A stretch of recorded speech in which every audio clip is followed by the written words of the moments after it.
Zion gate opener, heaven's gate guardsman, repping for the one oak and henchman of the squadron. Mudra's on stage to the crowd, I'm a marksman. Crosshair, your pioneer, my dress shoes are Clarks, man. No square front shoes, rappers dressed like cowboys, in tight jeans like Aerosmith. My time's now, boy. Y'all been on the mic, some of y'all fell off the stages. You got the ancients vexed, so they got me on y'all cases. Got me on the humble, but if you get it twisted, Kumo make you crash your car and blast you with spirits. No fear none, no fear none. Ritualistics make rapping dummies limper than some wet biscuits. Rise you like this quick, your bank account doubles for talking arms out and making youths get in trouble. You don't have to believe it, I call it as I see it. Call me Simon, the more carrying the cross for pale Jesus. Zion gate opener, heaven's gate guardsman, repping for the one oak and henchman of the squadron. Zion gate opener, heaven's gate guardsman, repping for the one oak and henchman of the squadron. Zion gate opener, heaven's gate guardsman, repping for the IHF and 2 CMP squadron. Zion gate opener, heaven's gate guardsman, repping for the one oak, repping for the one oak. Ayo, handshake dead, man, we all grown up. Lousy doing the art, Seb won the Grey Cup. Demolition man, a married man, call it royalty. Vending at my lectures, showing their loyalty. Agents try to flop it and bump into Orishas. Give you day and nightmares like deep sea creatures. Give you bad karma, cancel karma credit. If I put your name on it, you wish I never said it. You wish I just said it. You plotted and you schemed. I saw you, visualizing the golden beam. Look through the stargate, a glimpse of the future made me see your judgment. And tell the thugs not to shoot ya. Medallions on string, thinking I'm a cheapskate. Fake lies get locks cut off like Brutus Beefcake. Fake Nuwapian get slapped with Dark Circle 7 and branded with Noble Drew Ali as a lesson. Zion gate opener, heaven's gate guardsman, repping for the one oak and henchman on the squadron. Zion gate opener, heaven's gate guardsman, repping for the one oak and henchman on the squadron. Zion gate opener, heaven's gate guardsman, repping for the IHF and 2 CMP squadron. Zion gate opener, heaven's gate guardsman, repping for the one oak, repping for the one oak. Holy Quran of the War Science Temple of America. Chapter, Holy Instructions from the Prophet, Master and Servant. Repine not, O man, at the state of servitude. It is the appointment of Allah and hath many advantages. It removeth thee from cares and solitudes in life. The honor of a servant is his fidelity. His highest virtues are submission and obedience. Be patient, therefore, under the reproofs of thy master. And when he rebuketh thee, answer not again. The silence of thy resignation shall not be forgotten. Be studious of his interests, be diligent in his affairs, and faithful to the trust which he reposeth in thee. Thy time and thy labor belong unto him. Defraud him not thereof, for he payeth thee for them.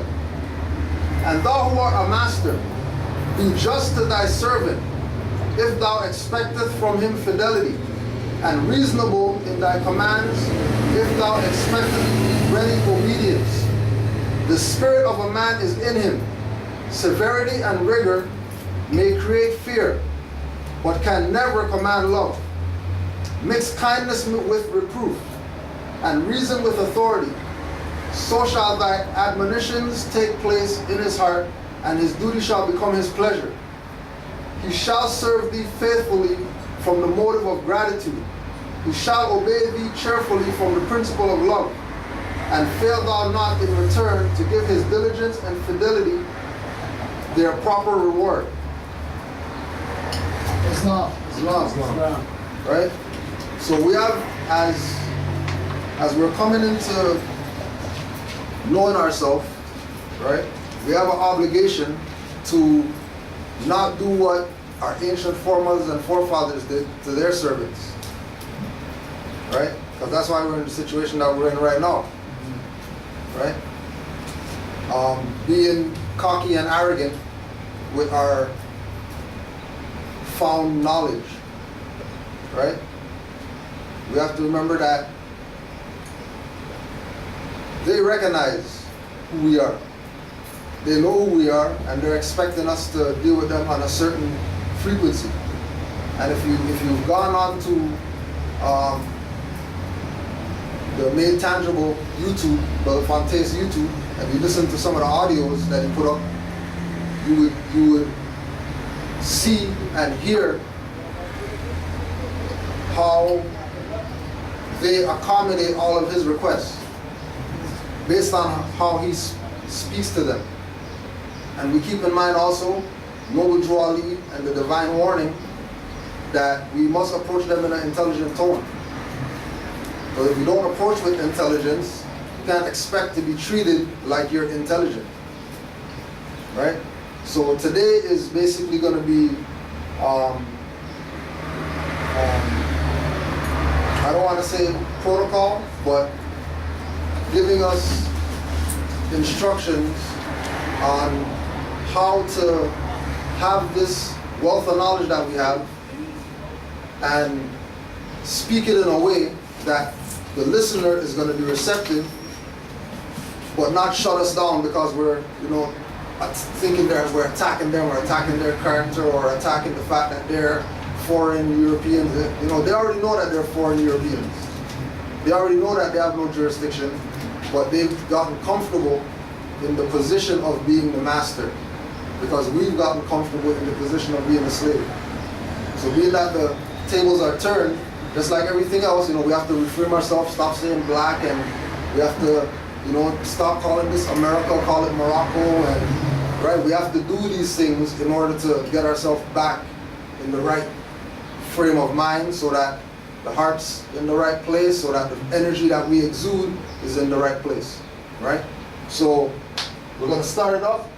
Have your pens and all that ready. And love. White power. White, hey. Let me tell y'all what happened to me, man. I just came from All Eyes on Egypt. Yeah. Holy shit.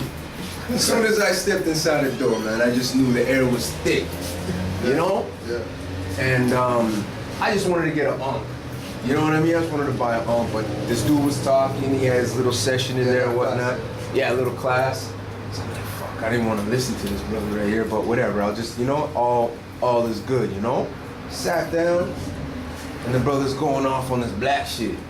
Blah, blah, blah, blah, blah, blah. And I'm just like, all right, cool, like, whatever. I know where I am right now. You know what I'm saying? I'm not trying to change nobody. Oh yeah, we're live too, so. Oh, sorry, my bad. Peace, God. Peace, God.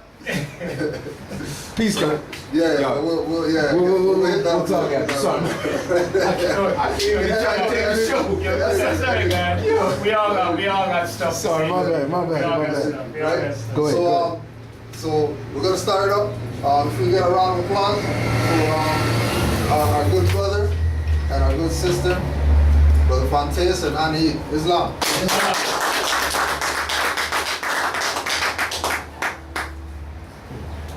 Islam. And greetings to all. We're going to try to make this lecture very interesting and answer as many questions as we can for you. And like you said, there really are protocols, if you apply them and such, because they've already been utilized and they work for us time and time again.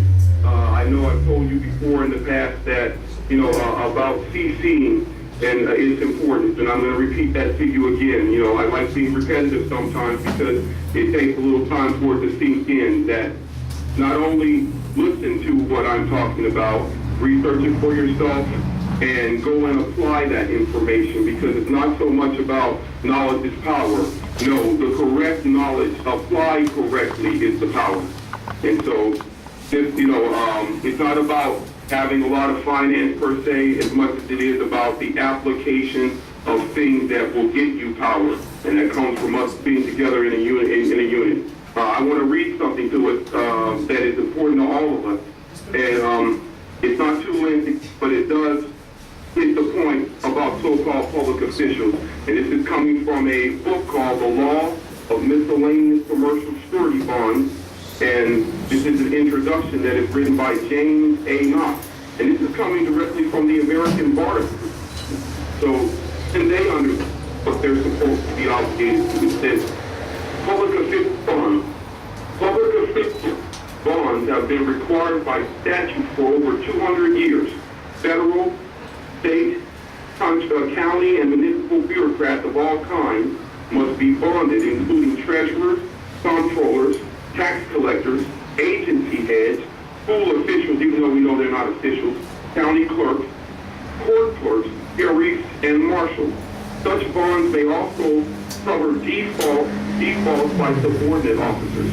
It says the condition of the bond is that the official will faithfully perform the duties of his or her office. The bond also typically guarantees that the official will account for all monies received in an official capacity. Thus, a public official bond provides broader coverage than a fidelity bond, conditioned on proof of dishonesty.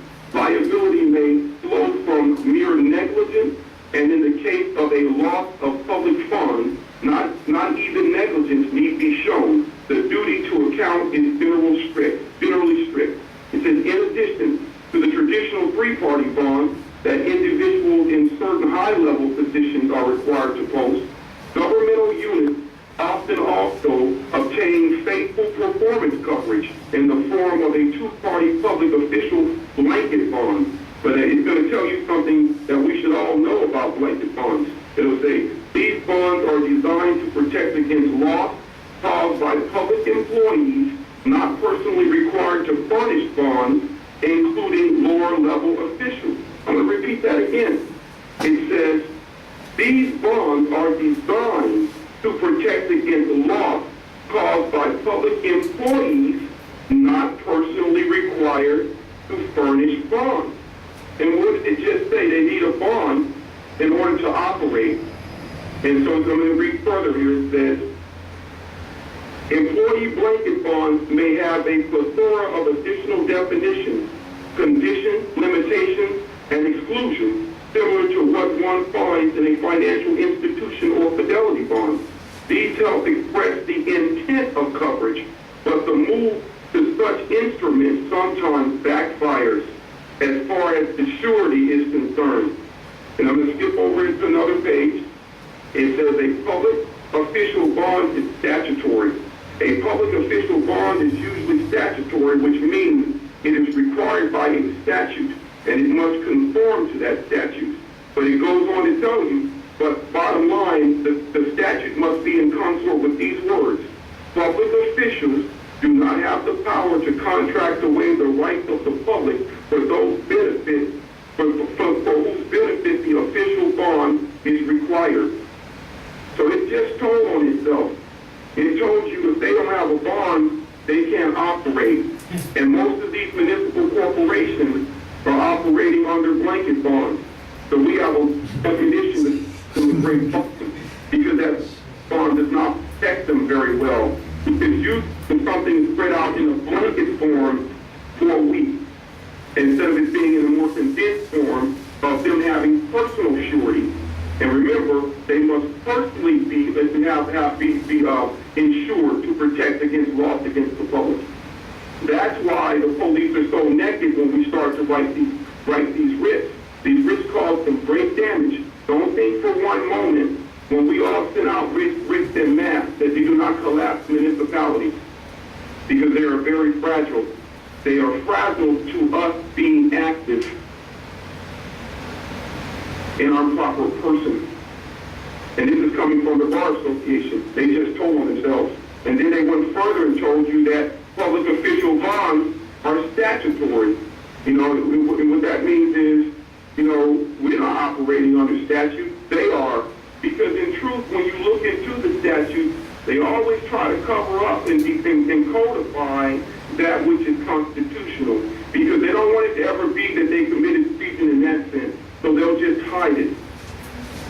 They're telling you what we need to go after anyway. Because as soon as you draft a writ, you don't need to go in their courts. As soon as you draft a writ, you've already held court where you stand. As soon as you draft a writ, and you express what has happened to you. That's why we put the photographs of the people on there and list them as co-conspirators and make bullet points of the crimes and injuries that they have caused to I and we the people, in our constitutionally secured rights.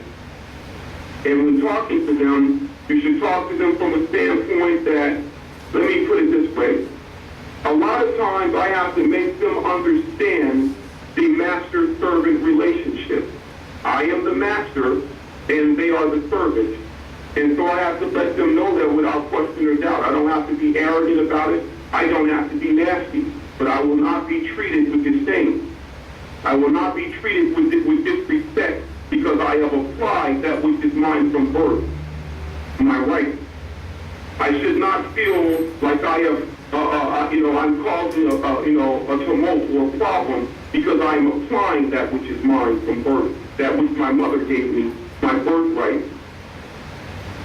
It is my right to do so, and it is my obligation once I knew who I was, once my nation was given back to me. And you should feel the same way. Every writ I send out, I laugh within my spirit, not a laugh of, thinking things are less serious, but a laugh, a jolly laugh, a laugh that a king would laugh. Like, this enriches me. This enriches my nation. It enriches my progeny. Every time I send this out, my reputation precedes me. That way I know when I go to another, when I travel on the road, I don't have to look around my shoulder with fear that someone's going to injure me because they already know that I'm there in advance. They already know of my reputation. Where I live, I can go to the gas station and people will gather around, the place will just stack up because they say when I open my mouth to speak, from it comes law. And I have the attitude that I wish anybody would violate me, because if they did, I got something for them. And I'll say, well, I hope I'm not that way. They're like, no, you really are that way. And you're not belligerent or rude. You're just firm and very passionate about that which you express and came here to express. I'm going to try to play something for you. This is just one of the many examples that I have. Every dealing that I have with them verbally, I record it. Of course, the writing and writ, they're recorded. And I always make sure that I either transcribe or CC or post the videos so that they don't get confused about their obligations to me. I don't have a problem with calling the county, the people who work for the so-called county up. I don't have a problem or fear of calling 911.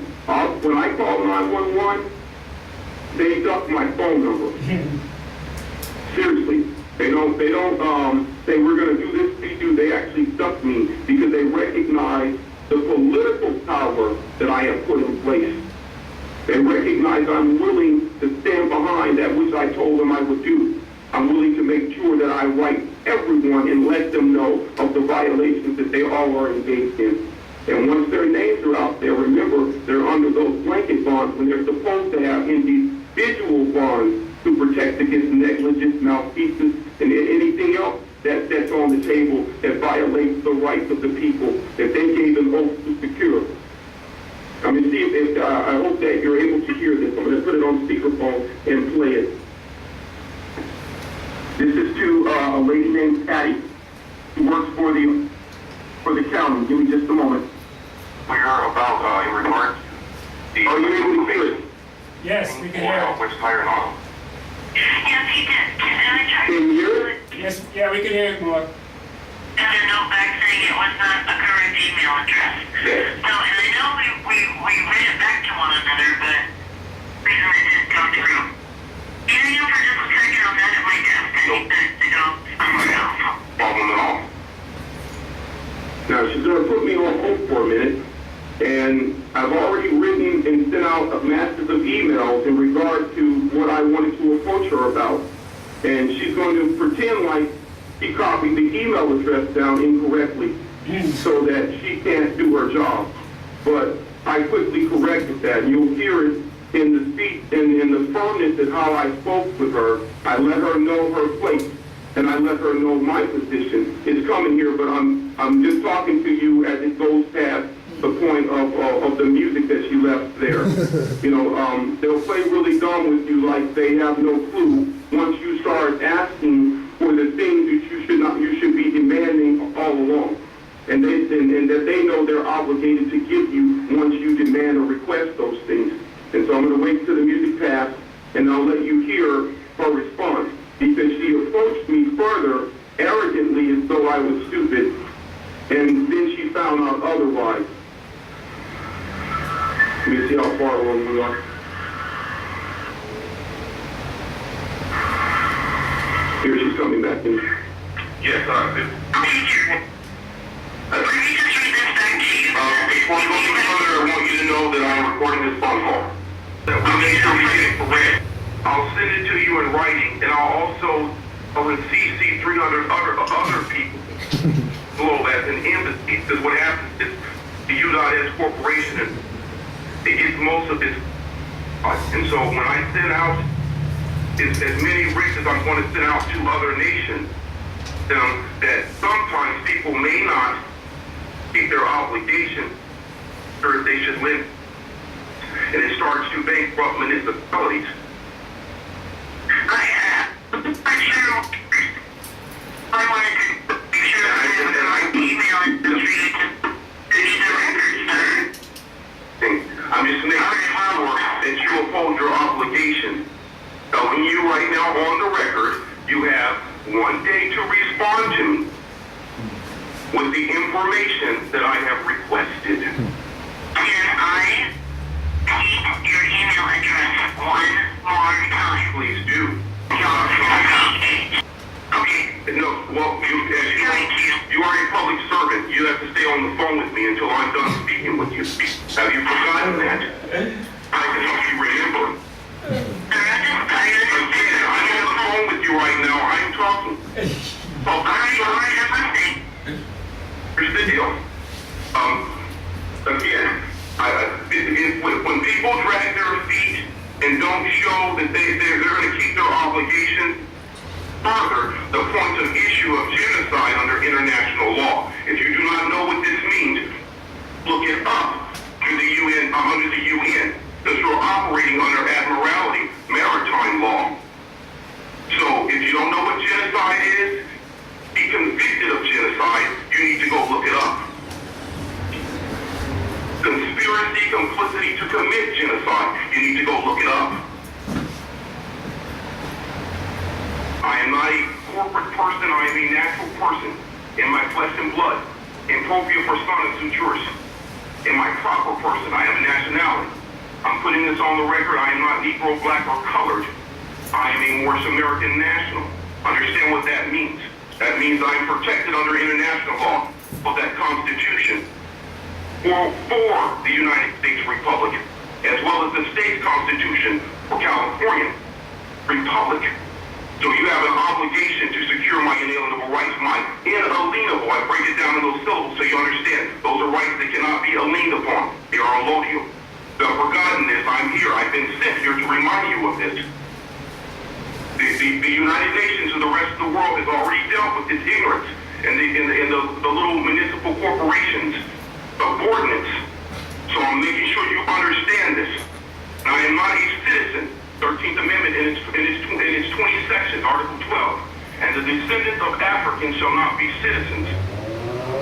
Make it clear so that you understand I've been sent here to make sure I correct the wrongs that most people who are thinking this is a democracy have been causing. Article 4, Section 4 guarantees to every state in this union a Republican form of government.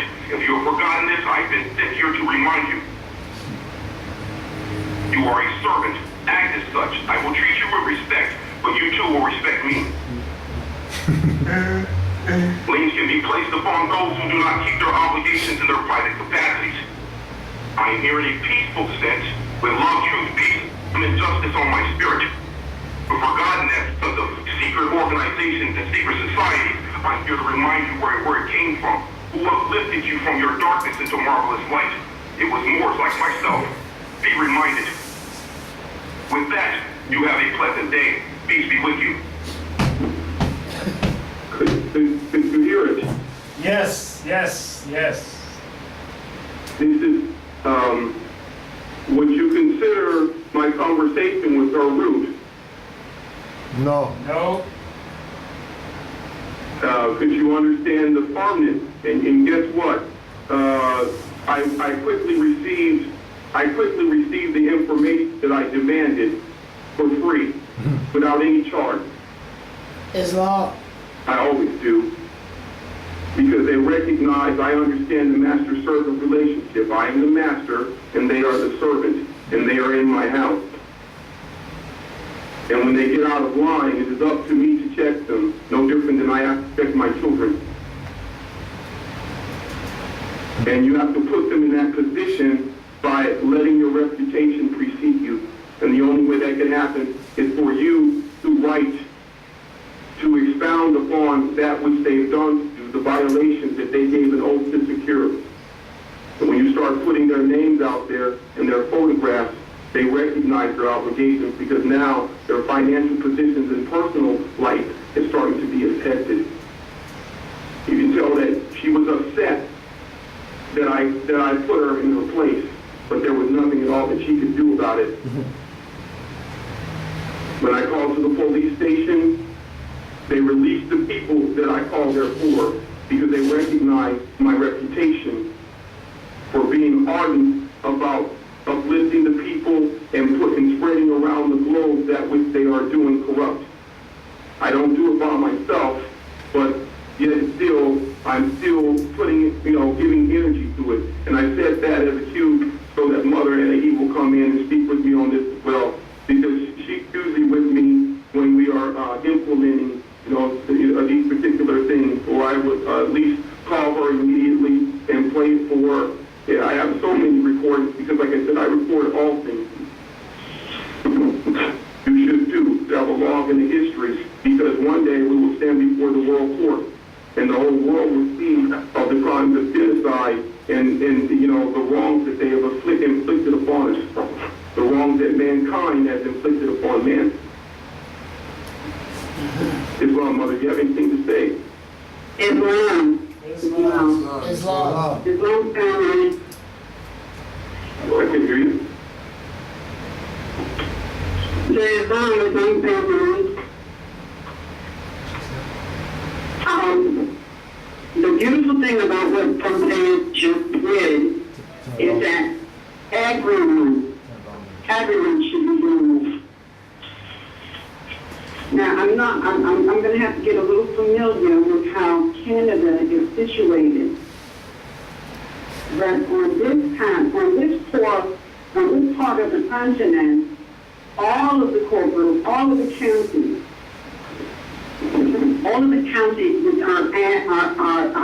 that exist, they exist unconstitutionally. If you check any of the constitutions, there is no provision for a county, a township, a parish, nothing. There's no provision for that. All of these public servants, they are absolutely profiting off of the ignorance of the Lord, because we don't know that we are the heirs to this land, even though they disclosed that in the King Alfred plan, amongst other places.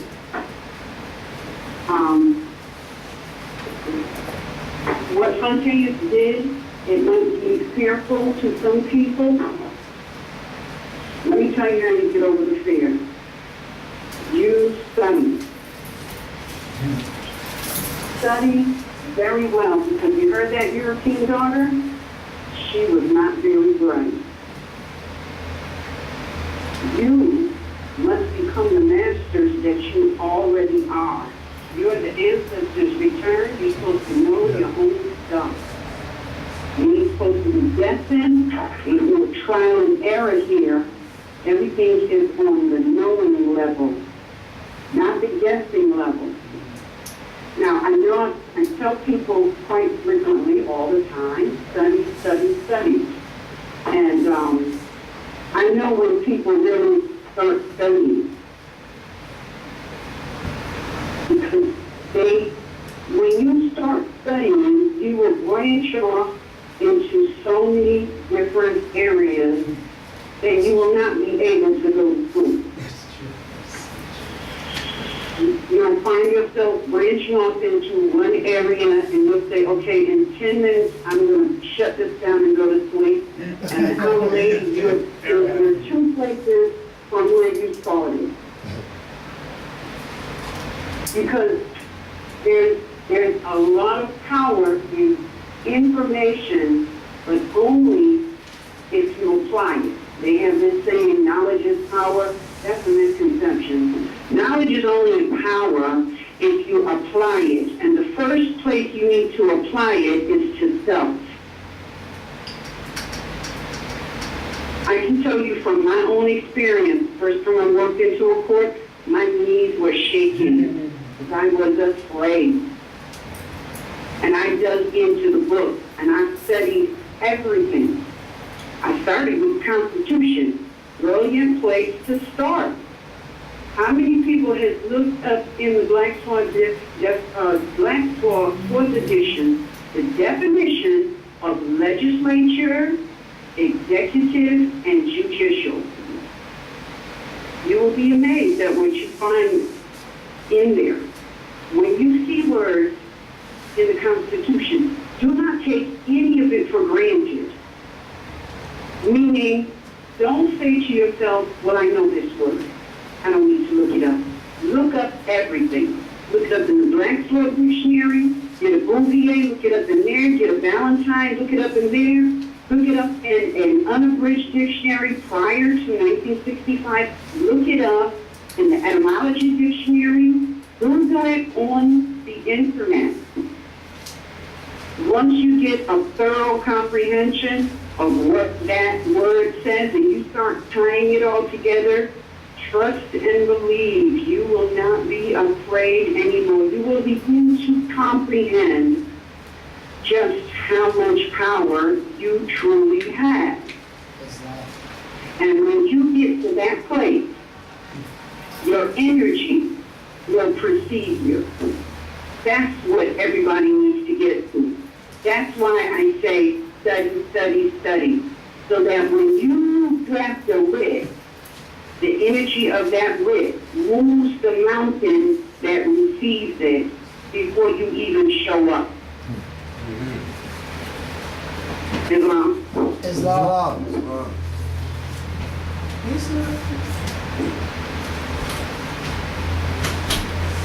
Islam. Takes that fear away. Thank you, Anaidah.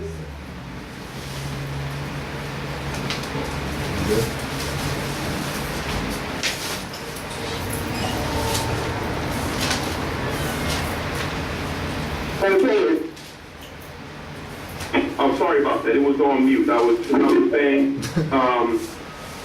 if you want, I can play another recording, because this may act as an example as to how to talk to them. And like I said, you must be firm. You do not have to be belligerent. Would anyone like to hear any more recordings? Were they clear enough? Yeah, they're clear, for sure. All right. I can play one now. This is one where a place that they call the City of Tracy Police Department took a Morris conveyance, and they took him in the middle of the night. They were taking him in for the booking. They kidnapped him, of course, and I made some phone calls to them, and I let them know that you have one of my nationals, you have my nation's national. You need to release him. They asked me who I was and how to address myself, and I told them you can address me as a diplomat for the Moorish nation, Moorish empire. I'm a minister of affairs, and they released him immediately. They did not finish the booking. They didn't even take his thumbprint. But this is them calling me back. Now, I didn't give them my number to call me, but they trace your numbers when you call. So the next day or so, they had, I believe he's the lieutenant or one of the higher ranking police there amongst their little organization called me back.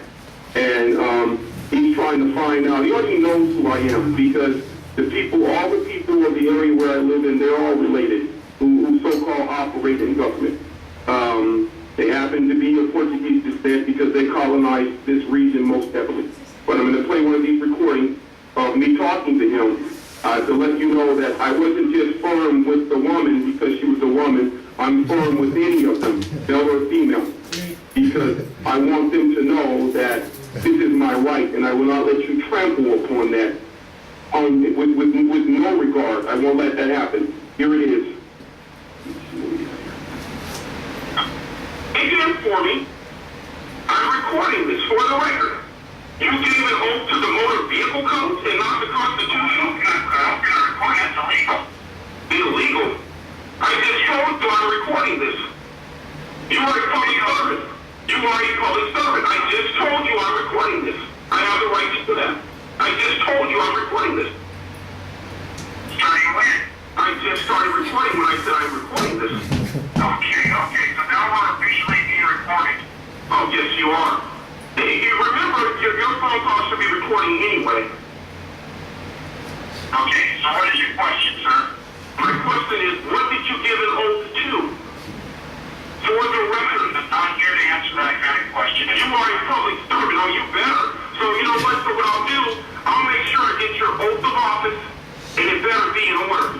Because if not, that lets me know if you're operating properly or not. And I know what one should look like. You better have your oath of office. And do you also have a delegation of authority order? Okay. Who delegated you authority to take people's property off the side of the road as a highwayman or bandit? I didn't take anybody's property. But you're a conspirator. You're a co-conspirator of it because you know where the property is being held. Yeah, I know it. Like I just said, thank you for that. So you're a co-conspirator in the matter. Fraud, extortion, and racketeering. I don't know who I'm talking to here, so if you talk, Again, questions you guys have, but you so I'm going to ask you this question. Can he go and pick up his property? I'm not going to get anywhere with this conversation at this time. Do not hang up on me because you are a public servant. You have to stay on the phone until I give you permission to get off. Don't get confused. You are a public servant. You are a public servant. And I will pull your intent from us. I will pull your Oh, wow. Are you bonded? Are you bonded? Oh, wow. Can you hear that? Oh yeah. And of course, he hung up. You know, that's one of the many people, but you know what? The next day, the conveyance was released, and the person was supposed to have a court date, and they went there, and guess what? The address, or so-called address that he went to did not even exist. There was no court. And it just disappeared. And also, the tow truck driver actually cried. He actually physically cried and said, please, they made me do this. You always have someone, because they'll start turning on each other. Because we usually don't apply ourselves. And when we start to apply ourselves en masse, all of this crap and corruption will stop. Islam. That's just one of the recordings. I mean, I talk to many people. I have recordings of the State Department calling me, telling me, I hope you're smart enough to take the pawns off the table. They spoke to me on another level. And when they speak to me, they don't do the line. Like these people here, they know who I am. Period. They know me verbatim. I sent out so many writs that I had some visitors at my house the other day who came and knocked on the door. They rang the doorbell. I opened the door. I said, can I help you? They said, well, we are from the Czech Republic, and this is my bodyguard. Because of those writs. They were not here to injure me. They just wanted to see your face, to see who is sitting out this many writs, who is this active. Because it is this secret about us being asleep in our house that the planet has been running off of financially. Tell him to repeat that again. What you just said? Huh? Tell him to repeat that So again. you can't be afraid to reveal that. Tell him to repeat that again. Oh, Like I sorry. said, I have recording For after Ted. recording after Islam. recording, and they always generally relinquish that which I was demanding. Because they Islam. know I put them on the spot. Islam. Did anyone have a question? Yes. Could you repeat what you just mentioned in regards to the bodyguard situation? What happened I there? said that I sent out so many writs that someone came to the door, and it wasn't the first time. Someone came to the door, they rang the doorbell, I opened the door and said, how can I help you? They said that they were from the Czech Republic, and this was their bodyguard, someone standing behind them. and they pretended to be of something else, but I knew who they were. They come to the door, and they'll come to the door for many different manners, because I don't go out of my house that often, and so because of that, I may go to town or whatever they call the town. I may go to the store, but I'm not like a party out kind of person, so they may not have a lot of opportunities to necessarily see me, and so they have to make up excuses to come to the door. When you're sending out the rich, they want to know who you are. They want to know who's being active and who's being active properly, who's bringing up issues, proper issues, substantive issues of violation of rights. Islam, brother, And Islam, no problem. could you when you send out the writs, whether it's by mail, email, fax, etc. In the studies, you speak with, or not speak with, you get a lot of different perspectives from different Moors with regard to putting the corporate frauds on notice. What do you use as a mailing location? Because some of them say don't use their mailing location where you reside. And then some of them say make sure you got a P.O. box and use a P.O. box. So Let me get this correct. So are you asking about certain things that you're needing? Like notary and such? No, I'll be, when you you know what, I'll be totally honest with you. I'm always being honest with you about it, but that's just me. It's one of these things. For me, back in the day, I used to have things notarized, but now I just send out my own writ. I seal it myself. Right. That's just the truth. I'll fax it from here, and I never do 3 signatures. I never do any of that. And I'm gonna tell you guys, I'm gonna tell everyone something that most people don't know. When you're having these documents and people put copies, that circle C on there, that gives that United States corporation jurisdiction, because that is a trademark emblem. And when you see the circle and the TM, you have to have permission from that corporation to use that.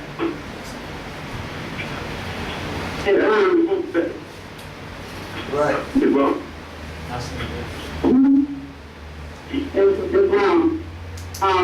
The brother that was asking, I'm assuming it was the brother, for one of the one that was asking about notary. I'm not sure if that was your exact question. Yeah, no. The question was with regard to sending out writs and mailing locations. Is it do you have to have a P.O. box, or it doesn't matter, just send it out? Me personally, you can send it out, but what I would do, because you got a lot of people in the same area, I would get one P.O. box and everybody uses it. Right. That's just me. I do that because I don't want nobody coming to where I lay my head. Right. And I don't lay my head in the same place. So, and also, we have to keep in mind that we are government. And so as government, you need to operate that way. Things that you need to keep in mind when you're talking from a government perspective. If you call a corporation, because comprehend, anytime you call someone, unless you're calling another Moore, you're calling a corporation. A lot of times they'll say, well, can I have your, just think about this. They say, can I have your social security number? Many of us give up personal and confidential information on request. But do you know the president of that corporation? Do you know their SSN? Probably not. Do you know that person on the phone who's asking you for personal and confidential information? Do you know their SSN? Government, when you absolutely comprehend government, then you, from an international perspective, because we're international people, then you comprehend that government does not give us information about themselves to foreign European aliens.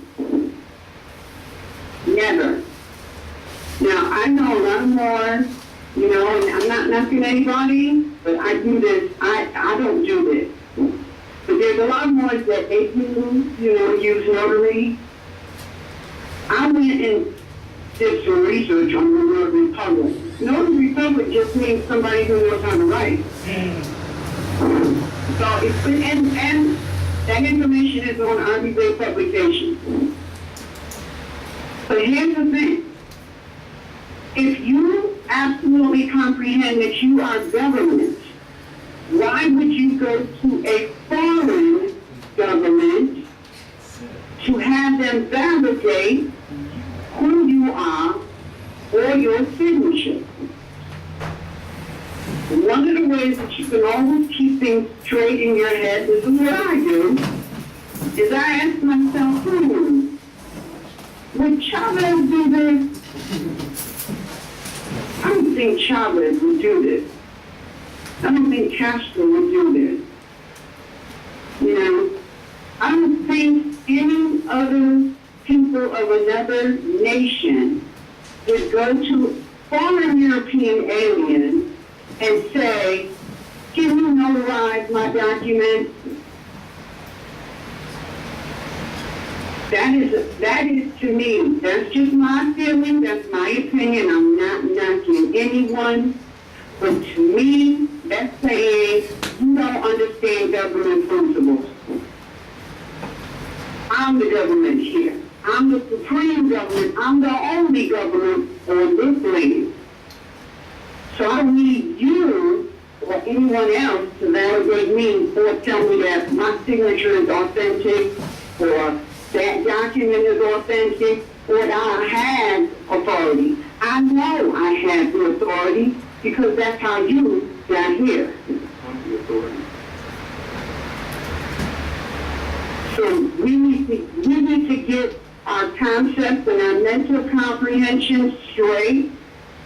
And once you do that, you will move in a totally different energy.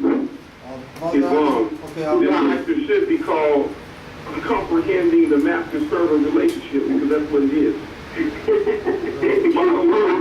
They can't stand it. You know, when I speak to them, I'm speaking to them from that point.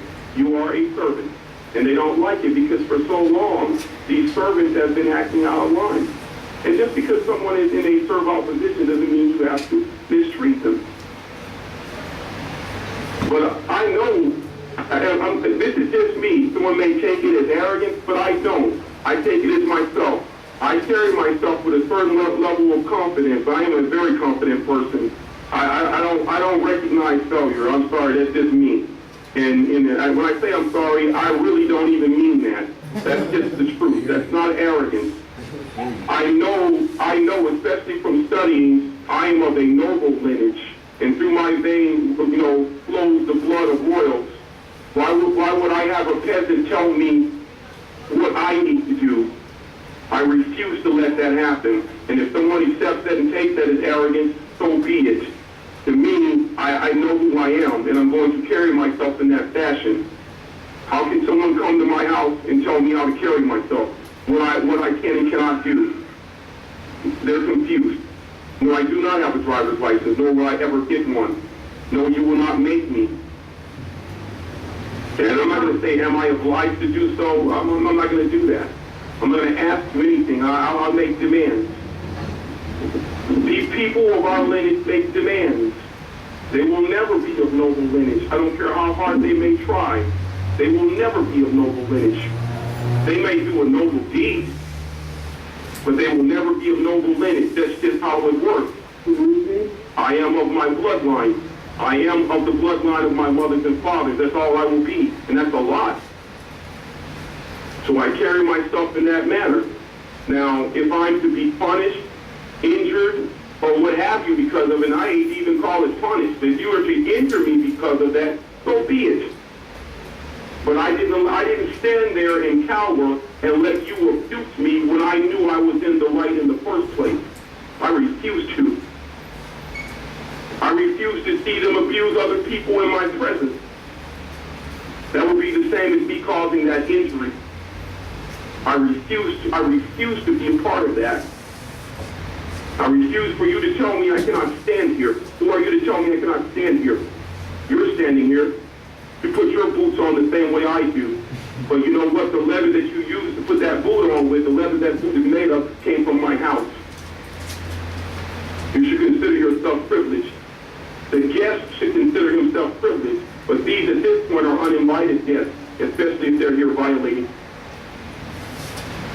This is our house, and it is high time that we start carrying ourselves as though we are the master of it. Islam question. And masters, wait, go ahead. Please. This is a question to both of you. In your experience, could you outline some of the misconceptions that Moors have with the master-servant relationship in dealing with the foreign aliens? Oh, I have one. Well, there's many. That's our day-to-day life. But here's one that we have a huge misconception about. The birth certificate. I know they got it going on up there as well. Huge misconception. Many people think that they have to have a birth certificate. A birth certificate is simply notice that there is a record somewhere.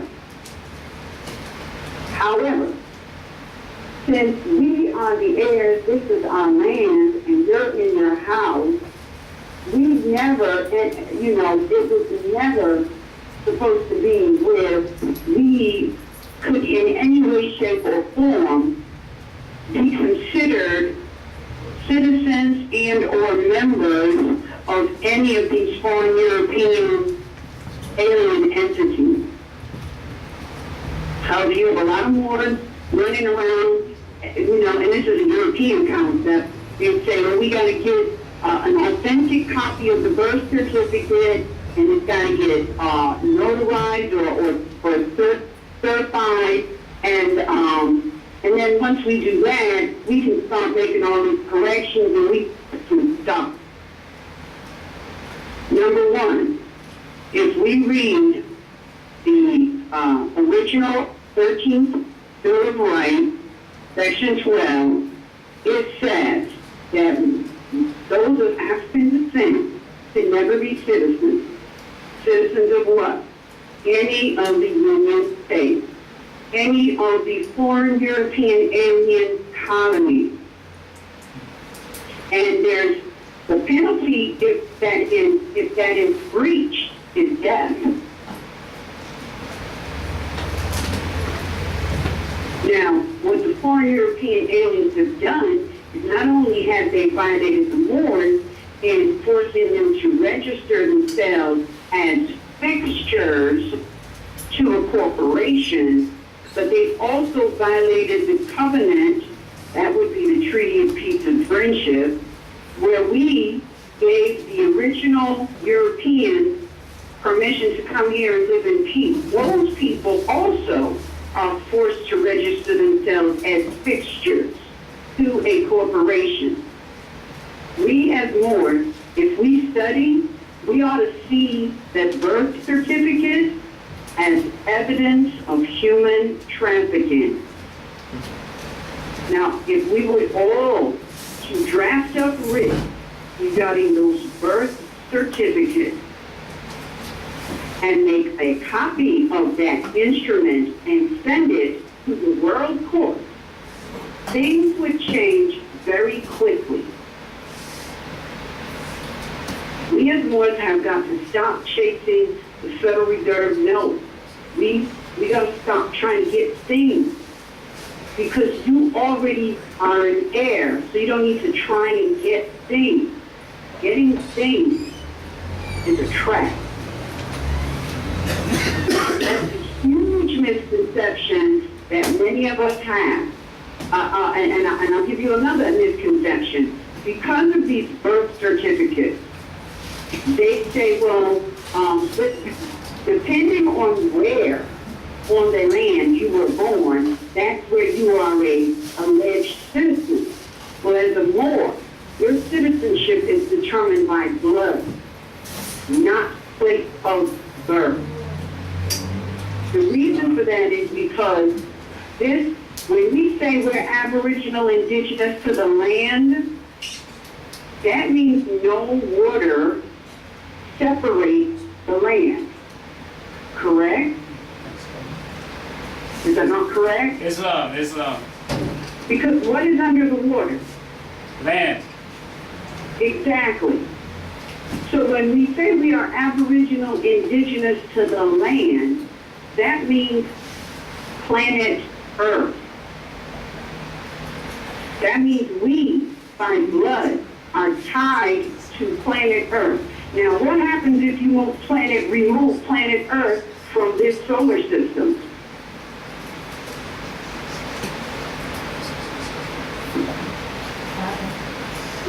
Not a difficult question. Oh, we all disappear. Yeah. The entire, since everything revolves around planet Earth, if you remove it, wouldn't the entire galaxy collapse? Exactly. That means as Moors, we are tied to this entire galaxy, solar system, planet, land. That's a very big deal. Europeans, because we created them in a lab, they're outside of that. Their citizenship is based on place of birth, and it is only accepted if the Aboriginal people of that location permit it. That is called a benefit. They really have no place in this galaxy system because they are outside of nature. So when we start comprehending this, we comprehend just how much power we have as a Moor. So always look at yourself as you are, international, never local, never national. You are international people. You need to think from that perspective, and you need to act from that perspective. Islam, I'll turn it over to Fontaine. Islam. Wrong. And do not take the words that she or I is saying as hate. It is time that we look upon and act upon self-preservation, because we so often seek the preservation of everyone else over ourselves, and this is why we're in this predicament. I may say, even though I stand up for myself, even now, we still have things that I want changed. And the only way this is going to happen is for us to work together. Period. There are many people who don't participate positive in our lives, but we participate in theirs. We give all of our finance flows to everyone else. You know, in many ways it's time for us to be concerned about our house, about ourselves. Period. Our planet. And it's not a selfish thing. It's just time for us to look within ourselves and to see the beauty of ourselves instead of looking down on ourselves. I'm pretty sure you have lots of questions, and I hope that I will be able to answer it. And I hope that thus far we have delivered you something that is impactful. Islam. Islam. Islam. If we have, please say Islam with a hearty cry. Islam. Islam to you. Any questions? Ask him about CCs. With the CC. Yes. You say when you send out paperwork or writs to everybody, who do you CC it to mostly?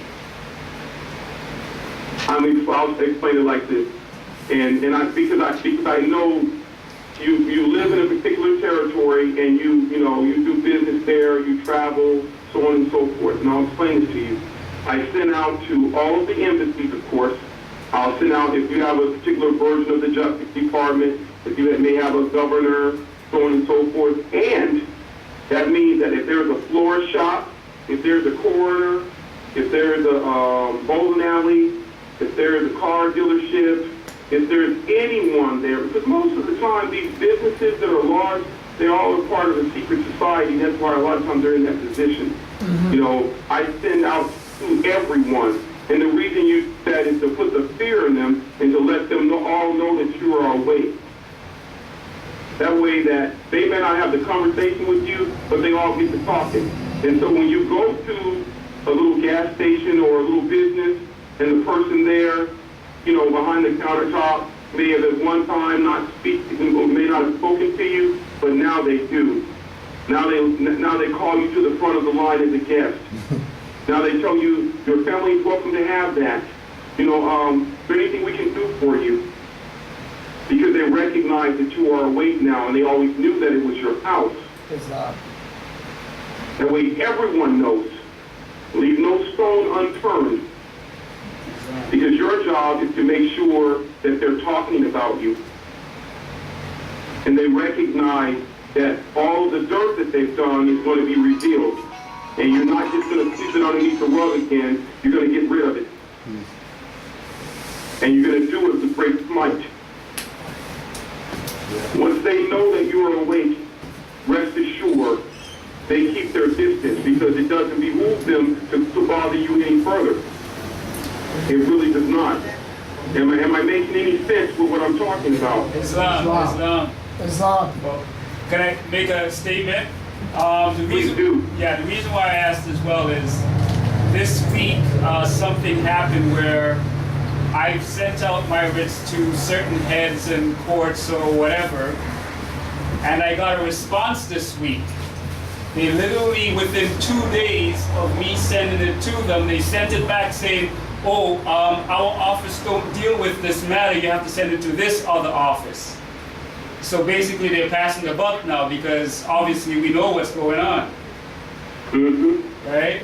And the thing about it too is that it didn't come from the office I sent it to, it came from the corporation of the city itself. So basically the letterhead was stating that it was from the corporation of the city where I got it back Exactly. from. Yeah. Now, I didn't mean to cut you off, but I'll say this really fast. To me, when I would see something like that, I noticed it like a boxing ring. You have them on the ropes. And so now you should be punching viciously and making it count more than ever before. Okay. Because now you're in a position to start to collapse that corporation. Okay. Okay. I couldn't hear you? No, I'm agreeing with you because now I know I gotta do something, I gotta send it back and do something next right now. So we're gonna be building on that in the next couple of days actually. And get together with everyone because I'm pretty sure you all live in the same territory. And that corporation probably set up somewhere around there. So what you do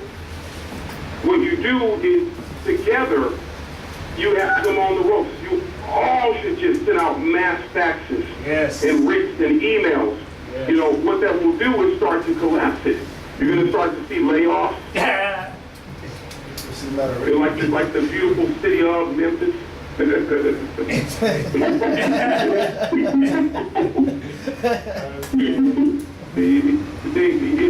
They'll start laying off people because they can't afford to continue to rob. Because now, it's out in the open. Because they are engaged in human trafficking. Make the block hot for them. Very hot for them. Like the same way they've done us, out of nowhere, arbitrarily do the same thing to them. Now is the time. Like whenever one of you gets a writ like that, that's for everybody. Oh, yeah. That's even for that's for all of us. So we all join in on that, and that collapses that.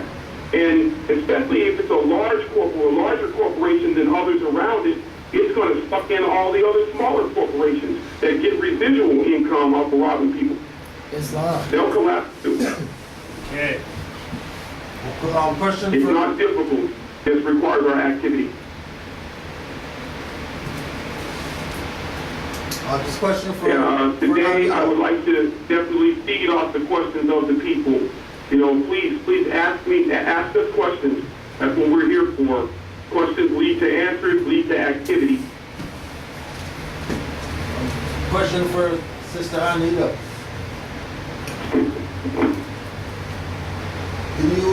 I sent you an email with our judicial proclamation and our claim of right. Did you receive it? When did you send it to me? I think yesterday or the day before. All right, I didn't check my email yesterday, All right, no problem. but I will check it. Now, the question with regard to that is the email that I sent was our judicial proclamation and claim of right that we did as a group. Is it the same protocol with writs that everybody should get it and just start Okay, sending wait it a out? minute, you're telling me that you took a judicial proclamation and claim of right? Yeah, it's two separate For emails. what? The judicial proclamation is similar to the ones that are on RV Bay. It's just uniform for everybody that's a member of the temple. And But the one on everyday publication is for everyone, whether you're in or out of the temple. no, and everyone in the sense of all the, instead of every individual sending out their own, it's a But collective. that's why it's on the website. Right, but we also did it collectively. So individuals have one and then a collective one. Well, there's already a international proclamation that went out, I think 2 years ago, Right. for everyone. Okay. So we would just use those ones. It's not necessary to. Oh, yeah, no, we don't, you know, not to knock anyone, but we don't need to reinvent the wheel, because we got so much work to do. Right. You know, so and remember, well, as I just said, the boundaries that foreign European aliens make does not change the fact that you on that portion of the land and I on this portion of the land and our family all around the globe, we are all one people. Right. So whatever we do on this portion of the land, it is for our family on that portion of the land as well. And you know, the other thing that I want to say is, I think for people in Canada, especially, you know, more who wake up, there is a bit of a mental challenge because Canada is looked at as separate from the United States of America, and that they have supposedly their own constitution, and they are tied to the they're tied to the British Crown. Right.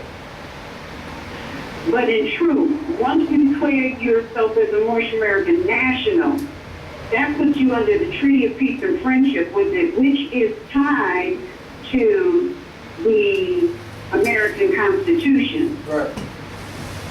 So whatever the Corporation of Canada is doing, it has nothing to do with you. Exactly.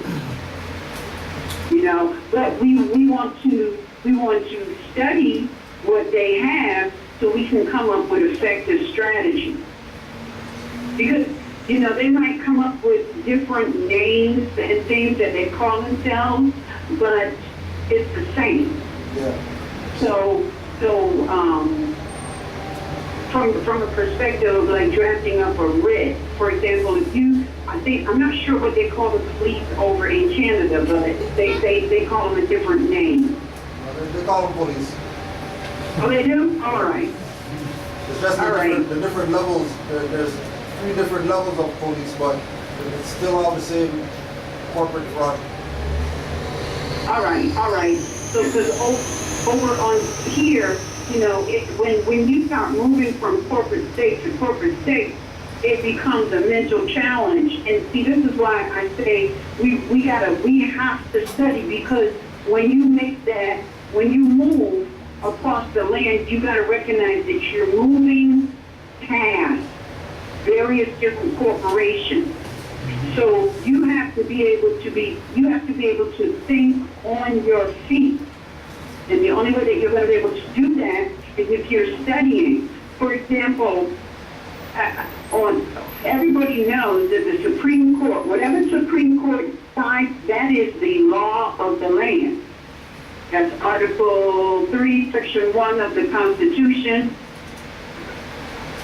And but if you go into these corporate states, they will say, oh, well, you know, that doesn't mean anything to us. The corporate state laws and constitutions and codes and statutes is supreme. Well, that's in direct violation of Article 6 that says all federal and state are bound to the American Constitution. But if you're not studying, you won't be quick on your feet to recognize that, and you'll walk away. Nothing wrong with walking away, because sometimes you gotta walk away, regroup, and come back. But I'm just saying, I've talked to people who say, well, you know, and I've had this happen to me. Let me not even talk about other people. I went into a court, and I'm quoting the Constitution, and I'm asking them for their jurisdiction, and the magistrate, who fraudulently calls himself a judge, says to me that he gets his authority from statutes. Now, when I first heard that, of course, I'm going to tell you, I had to walk away, because that was a twister, a brain twister for me. But I went home and I started studying, and what I found out is that statutes, really, if you look at statutes in the Black's Law Dictionary, it means bond. Clearly, statutes are not for me. And statutes, by their very name, is not law. Statutes, ordinances, and codes are not law. If they statutes, ordinances, codes, executive orders, ordinances, if it doesn't say law, then it's not law. And a perfect example of that over here is when they say, buckle up, it's the law. But if they pull you over, they say, well, you violated code such and such. Statute, such and such. Well, if it's a code, then it's not law. And therefore, if it's not the supreme law of the land, it doesn't apply to me, the people. Right. So we need to always be in trust. These public servants, they will always test you. And I want people to comprehend this. Just because you go and ask nicely for your bottomless estate that finances the world, don't think that the public servants are going to sit back to you just like that. Look at how many of them live. That's your house you're living in, that's your resources they're using, and that's your credit they're using to get the yachts and the cars and do the trip. Do you really think they're going to give it up just because you ask nice? Yeah. You better be well studied up so that you have the power in your pen to put the public servant back in their place. And I'm going to turn it over to Fontaine after I say this one thing. How many brothers and sisters out there are always in gear? What I mean by in gear, how many people go about their day-to-day travels wearing their fez and their turban? How many? Those that have it, majority that has it, yeah. What is that? Those that have those things, yes. Every I'm day. sorry. Those that have those things, meaning those people who have them wear them. Wonderful. Well, let me put this thought in your head. How many times have you been traveling and you saw someone who was dressed in their Aboriginal indigenous gear, attire, accosted? Never. Me once. And anyway, Never. Me once. Never. all right. Me once. So especially, Just besides myself. sisters, you need to get your turbans on.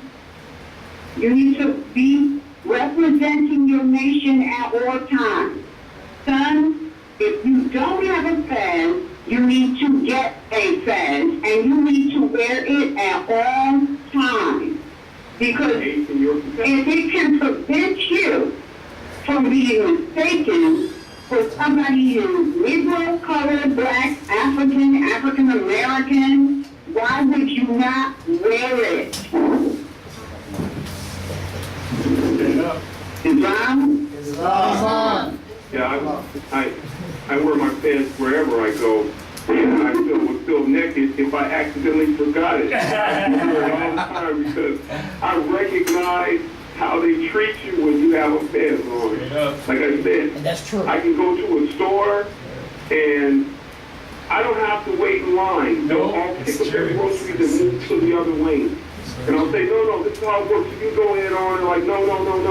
And I'll just go on through the register. Almost every single time. If I have something small in my hand, that's not too costly, they'll just say that's a gift. That's not a lie. It's the truth. If I wear my pants, every now and then I may get a negative response, and it'll usually be some old people, old European people, and they might look at you kind of evil. But if it's a European lady who's white haired, you'll want to come up and touch her clothes. Well, that's It's the truth. Well, out here, when we first got into the information, they have a fest out here called Afro Fest. And we would go to Afro Fest, and we used to be black and bend DVDs and stuff like that. We got on the march information, so one year, we did it, and we had the fezzes on and all that. And black people didn't come to our table, but all the other nations that were there came to the table. They want to take pictures with us with our fezzes on. They want to take our fezzes on, try it on. So a couple people even offered to buy our fezzes off our heads. Yeah. So there's definitely power in the national headdress. Yes, it is. You'll hear them talking. They'll start talking about nationality. Other people, at restaurants, they'll start talking about national principles. They'll say, yeah, I had these people that were away from me in the grocery store. They said, I used to laugh at those until I got old enough and I recognized how important that it is. They're saying it loud enough for me to hear that they're not looking down upon me for being in my proper status. Even though the colonizing people here are Portuguese, I have to say this. When I put on my headdress, they have not bothered me anymore. When I call over to the police station and they have grabbed someone who's a national, they release them immediately. They respect us in our proper person. They don't respect Negroes. Negroes don't respect Negroes. But it's the truth. I'm sorry today we'll have to cut the lecture a little shorter than usual, but I know that, and I feel in my spirit, that we have provided enough upliftment and information that the people don't feel like they have been taken advantage of, and that we do care. Just one more question before you No go. problem, no problem. We have some sisters here today, so I wanted Mother Anaidah to speak on the sisters' involvement with the writs, and because we understand that she's humanity. So what type of impact does the writs have coming from sisters opposed to the sons sending them out? When mother sends out a writ, it is something. All the power, you have to comprehend, mother, you sisters, you are the heir. You're the heir. Sons benefit because you are the heir. We don't hold nothing back from our sons.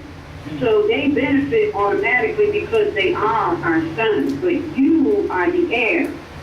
When mother sends in a writ or walks into a court or a facility doing business as the court, everybody sits up and takes notice because you have been asleep for so long. And you, if you didn't know, you are the wrath of Allah. So when you step into the arena, the first thing that everyone wants to know is she mad? Because if she is mad, they are about to get a taste of the wrath of Allah. And let me tell you, when I am forced to come into any of these facilities, I am in here at all times, and I am walking so fast because I am pissed that I'm being inconvenienced, and when I walk, everybody gets out of my way. Everybody knows. I'm not moving to the left or the right. Everyone else is, and I'm walking at a very fast pace, so you better move or get run over. And when I have to go into any of these places, or I have to deal with any of these foreign European aliens, I am lawful, but very sharp. I give no wiggle room. All the sisters need to be that way, because that is the only way that we are going to get up from where we are. The front of the 101 is where it's all at. It says, he's holding mother, she is unconscious, and it says, the implication is, when she wakes up, the great meeting is on. Because she, everywhere you go, everything is run by mother. You go into the school, it's run by mother. Where do the mothers hang out pretty much? Where do the majority of Asiatic mothers hang out? They hang out in the church. Not the church. The church. And the church is very prosperous for it. Imagine if they would redirect their energy into the proper arena. Come back home. This is your home. No foreign European church is your home. That is bondage. Yep. Everything associated that goes in or comes out of the church is bondage. Anything that goes in and or out of these so-called institutions they call schools or hospitals is bondage.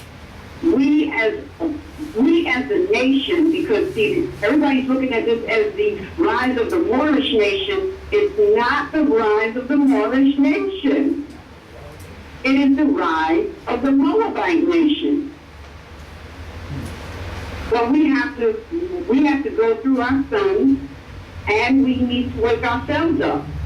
This is the rise of the Moabite and the Moorish nation. And the only way both of those nations are going to rise up and and become one once again is when mother wakes up and takes her place amongst the affairs of man. Islam? Islam. Mother Anaidah, you might have two things. I know Brother Fontaine said that he has to go, so maybe you can just continue on so he can handle his business. And, I can't really, but I can continue after maybe another couple of minutes. All right. Because let me tell you, when Elvis leaves the building, so do I. I did want to say something before we do the part, though. yeah, let me just put this. At the present time, it's time that we stop spending our finance with everyone else. No one else spends their finance with us. It's time that we keep our finance within our house. And even though there notes this aid in the collapsing of their system, because it's something that we need to prepare for so that when we gain back that which is ours, we know how to keep it.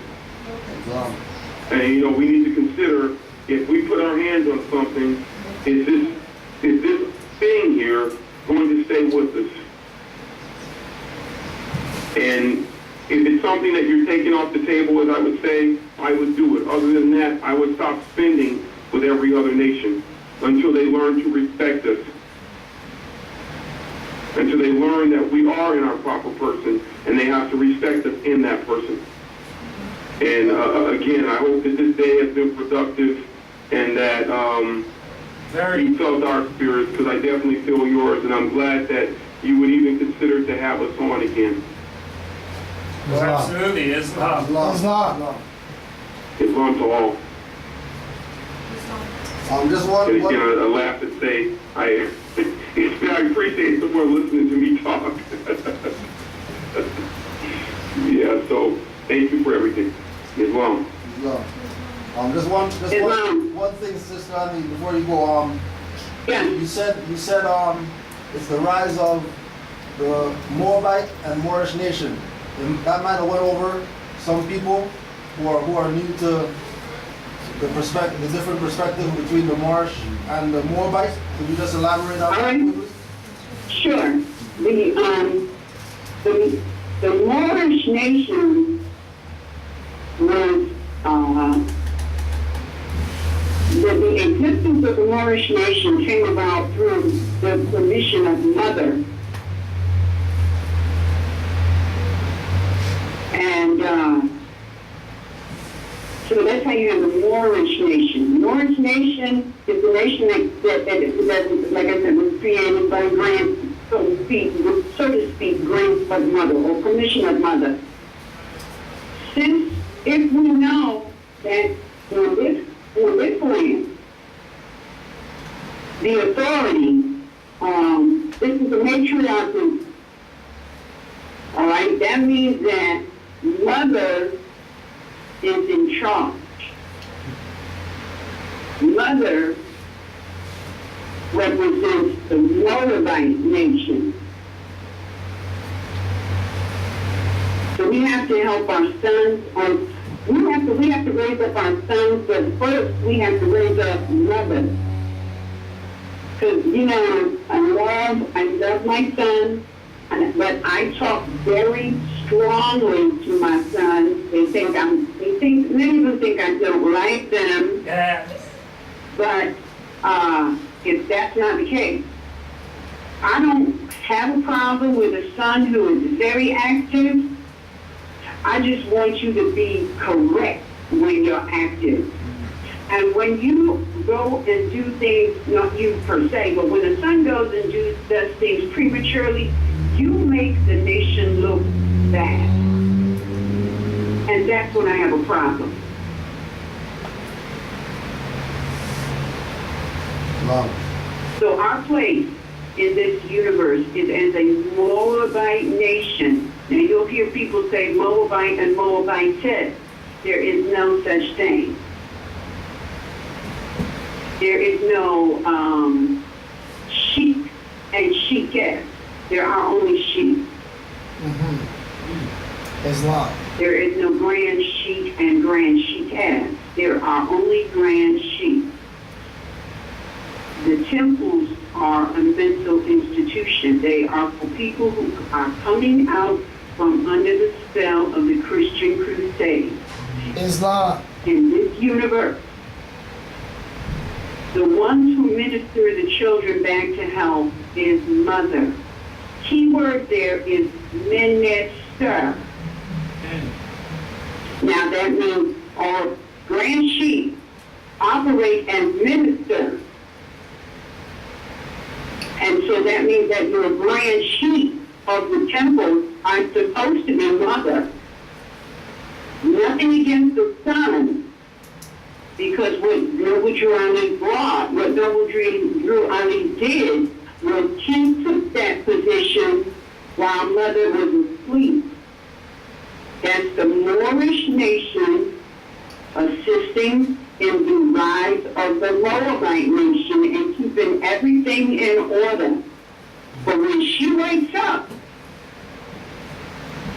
son got to get up out of her seat.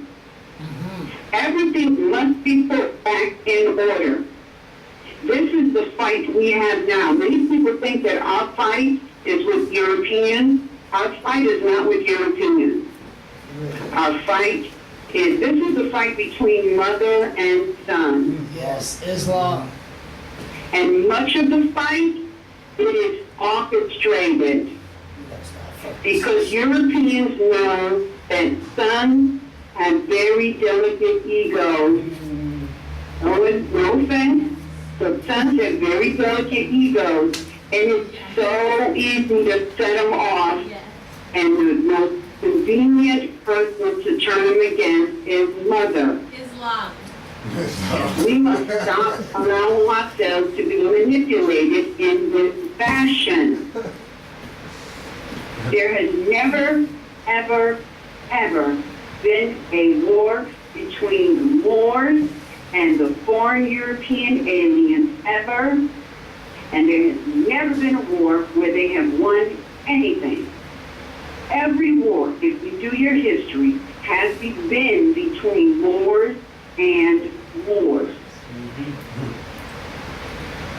It is a waste of energy to even comprehend having a fight with somebody who is beneath you. Your only worthy opponent is always another Moor. That's why we fight each other so viciously, and we will leave Europeans alone because it's not even worth the bullet.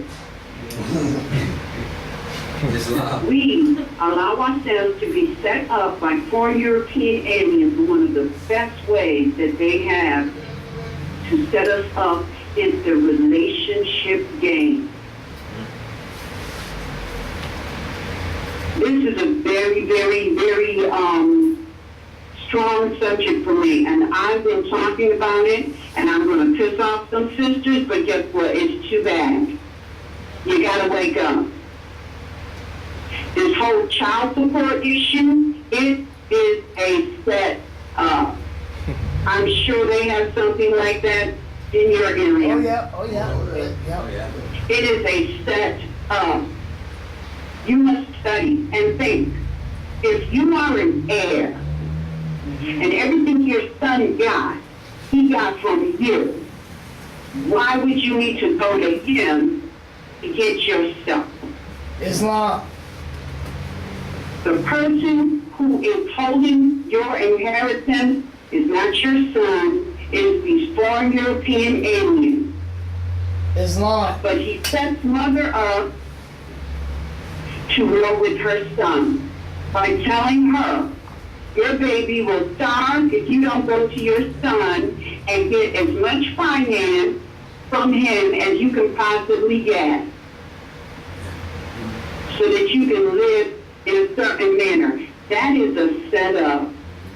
That is a prime example of the setup of mother fighting against son. It is the whole relationship game. And we need to wake up and stop participating. If we were all to diligently go about tearing down these foreign European alien fraudulent systems, you would not have a need to get any kind of fiat to get the things that are yours anyway. In the first place, Islam. It's a setup. And there are similar setups all over the place. We need to study so that we can analyze these things and stop participating. Islam, I just want to say this really fast. Every time we go to a third party to handle affairs that should be only held within our family, we are saying to the world we are incompetent. Yes. Minors. Islam? Well, Islam. When a sister goes into any court arena, you know, everybody is so fascinated with things like Maury Povich and you know, they take advantage of our people. Judy. What we need to look at is the reality of things like that. We have an Asiatic mother who's the supreme being, supposed to know that she is mother and father. She is Allah. She creates by thought, going to foreign European aliens and saying, please tell me who my baby daddy is. They look at her, knowing who she is, and recognizing she absolutely don't know who she is. So let me take advantage of her. And that's what you see happening every day. It's so blatant that they put it on TV. And we, ignorant people, watch it and laugh. Like fools. Then they say, oh, well, you know, I can tell by DNA if that's your baby daddy. Really? These ignorant, backwards people who only just recently found out that if you go too far, you won't fall off planet Earth, is now so sophisticated that they can take your DNA, which they tell you, And tell you who you are. they still don't completely comprehend, and determine if you're the father or mother of a child. Really?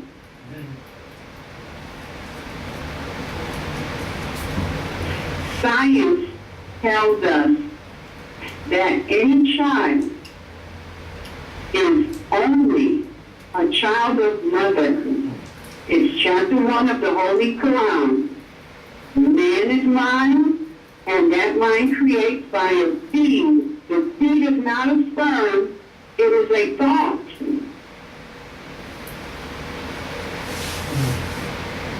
We need to study and stop allowing ourselves to be manipulated. You know, Fontaine told me something this week, and it's so profound. He said, we as wars need to get back to what our ancient foremothers and forefathers did. And we were tradespeople. But the foreign European has us glamorizing the corporate life. Come and be a slave for me. Let me tell you how much you're going to make. Let me determine where you're going to spend your finance. Let me tell you where you're going to house your finance. Let me put you in a system that keeps track of every nook and cranny of your life. And it looks so good. We become the alleged movers and shakers. We live in the corporate life, pushing papers, dependent. But if we were to look at the various trades that are available, we would be independent and untraceable. exactly, Islam. Islam. May I say that this is important to us. Give them back what all the stuff that they're involved in. Learn to smelt metal. Learn to be a knifesmith. Learn to be a gunsmith. Learn to be a bookbinder, because the best books on the planet, the most sought after books on the planet are Moroccan bound. Learn to be a goldsmith, to fasten jewelry. That way all the wealth flows into our areas, and keep it there. And if it's to leave, oh, you got to pay a price. Learn to deal with spices. Learn to deal with leather goods as a craftsman, craftswoman. Every woman should be teaching her daughter how to knit. But don't knit in craft. If you're going to knit, get some yarn of an alpaca, or get some yarn that is so-called Egyptian cotton. That way, whatever you turn out is the absolute best. Because we are superior beings, we always should do things on that superior level. Never the least, always the most.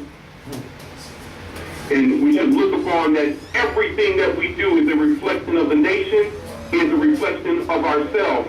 And anything we do wrong makes our mother look bad. I don't know about you, I don't want my mother looking bad. That's something bad to say about my mother. That I don't want to go to blows, but that makes me want to go to blows. That's the son to me. Islam, my job is to protect. Sorry, mother, Islam. No, go ahead. Yeah. It is our job and duty to protect. You know, when it needs to be to the point where I'm gonna say this right now. There is nothing wrong with the right to bear arms. Yes, sir. I just had to put that out there. Yeah. Every son should have the right to bear arms, but he should have the education behind it that it's not a toy. And it shouldn't be pointed at your brother. It shouldn't be pointed at your sister. It should be one of those things where if the mother is disrespected, I'm taking off your head. That all other nations know that, so they don't come over here with that crap anyway. Most people duck that talk, but I'm bringing it real. It shouldn't be pointed at each other.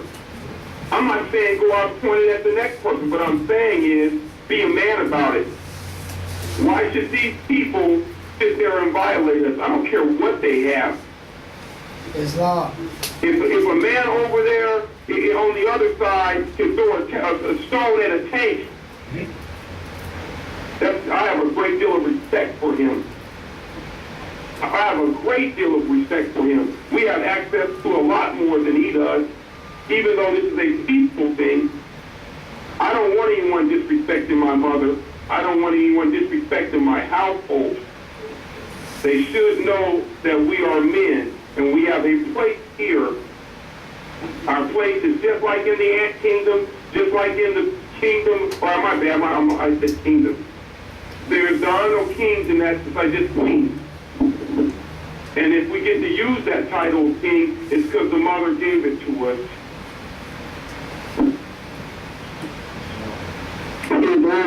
Our job is to serve and protect. That's all the, sorry about that, mother. Too long. Yeah. How many sisters you have there today? 2. Oh, two sisters.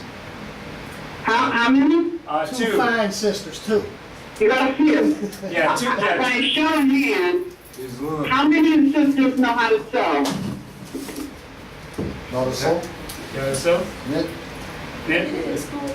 Both of them. Be shy. You have only 2 sisters? Yes. All right. Yeah. Do you sew as a craft or as a trade? Craft. An emergency. Emergency. Do you sew as a trade? No. Oh, emergency. Just emergency?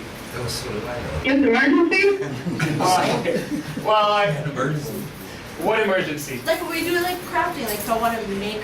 So are you telling me that you only know how to sew in terms of repairing chairs and whips and things of that nature? Like socks, or can you make an outfit? No. Yes. I don't think we're well. No. All right, well then. Well, They don't just sew holes in That's not socks. good. They mean they're confused about what but, it is. I mean, All right, let me just tell you. sir, sorry, and they're basically saying that they know how to sew. It's just They're only doing it right now, just like if they have an emergency, Mending. they'll do it. But Oh, well, that's good, that's good, that's good, that's fantastic. Because see, I know how to sew, I don't do too much of it, but let me just say this, my grandmother, and my family's from what they call Jamaica, and all the women in my family, they're master seamstress. My grandmother used to sew, and I don't know if you, I don't know, I don't shop in the grocery store. I mean, I don't buy, you know, ready-made clothes. I pretty much rack. And if I wanted to wear something, I will make it before I buy it. But my grandmother sewed for the big department stores up here. And so when you would go to the department stores, the labels used to say made in Jamaica. That is an art that Europeans have sort of gotten us away from. My mother is a master knitter. Me and my brothers and sisters, we were born in Great Britain. We're British born. There are many photos where my mother made the sweaters and the sweater and the skirt set that me and my sisters used to wear. They're knitted. The gloves, the hats, the scarves, and the socks. In Jamaica, they have this big thing for diamond socks. My mother used to knit them. That's an art. It is an art that I have. It is also an art that I have passed down to my daughters, and they will pass down to their daughters. Now, it doesn't matter. It does matter, but right now they're not utilizing it, but they have the knowledge. We must never, ever, ever forget that we are masters. My father is a master carpenter, as well as he masters the soil. Being that I am the daughter of a carpenter, I know how to do almost everything. My father, he's a licensed plumber, electrician, heater, and air conditioner. That's how all of the men in our family is. We're not outsourcing nothing. And if it is outsourced, it's going to family. My older brother is a draftsman by trade. My younger brother is an electrician. All of this master of arts is in my family. How many have retained it in theirs?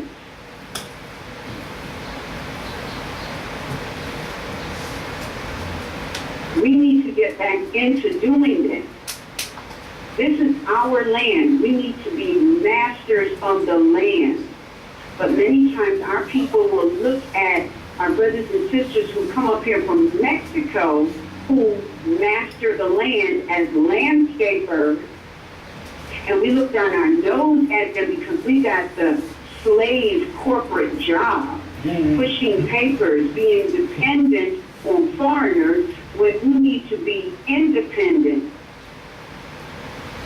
In my family, and if you check some of you in your family as well, this is how it works. The current generation always provided for the third and the fourth generation. Always. There was always provisions for the third and the fourth generation, because what is here now is the first and the second generation. So if you're always providing or making provisions for the third and the fourth generation, your family will always be taken care of for eternity. And my family, you never sell land. And in our family, there is a sort of a curse. If the family land is ever sold, the family will be scattered to the four corners of the earth.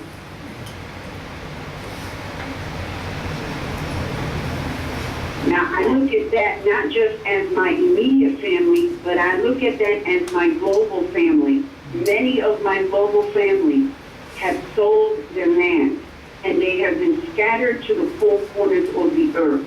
It's our obligation to bring the family back together again.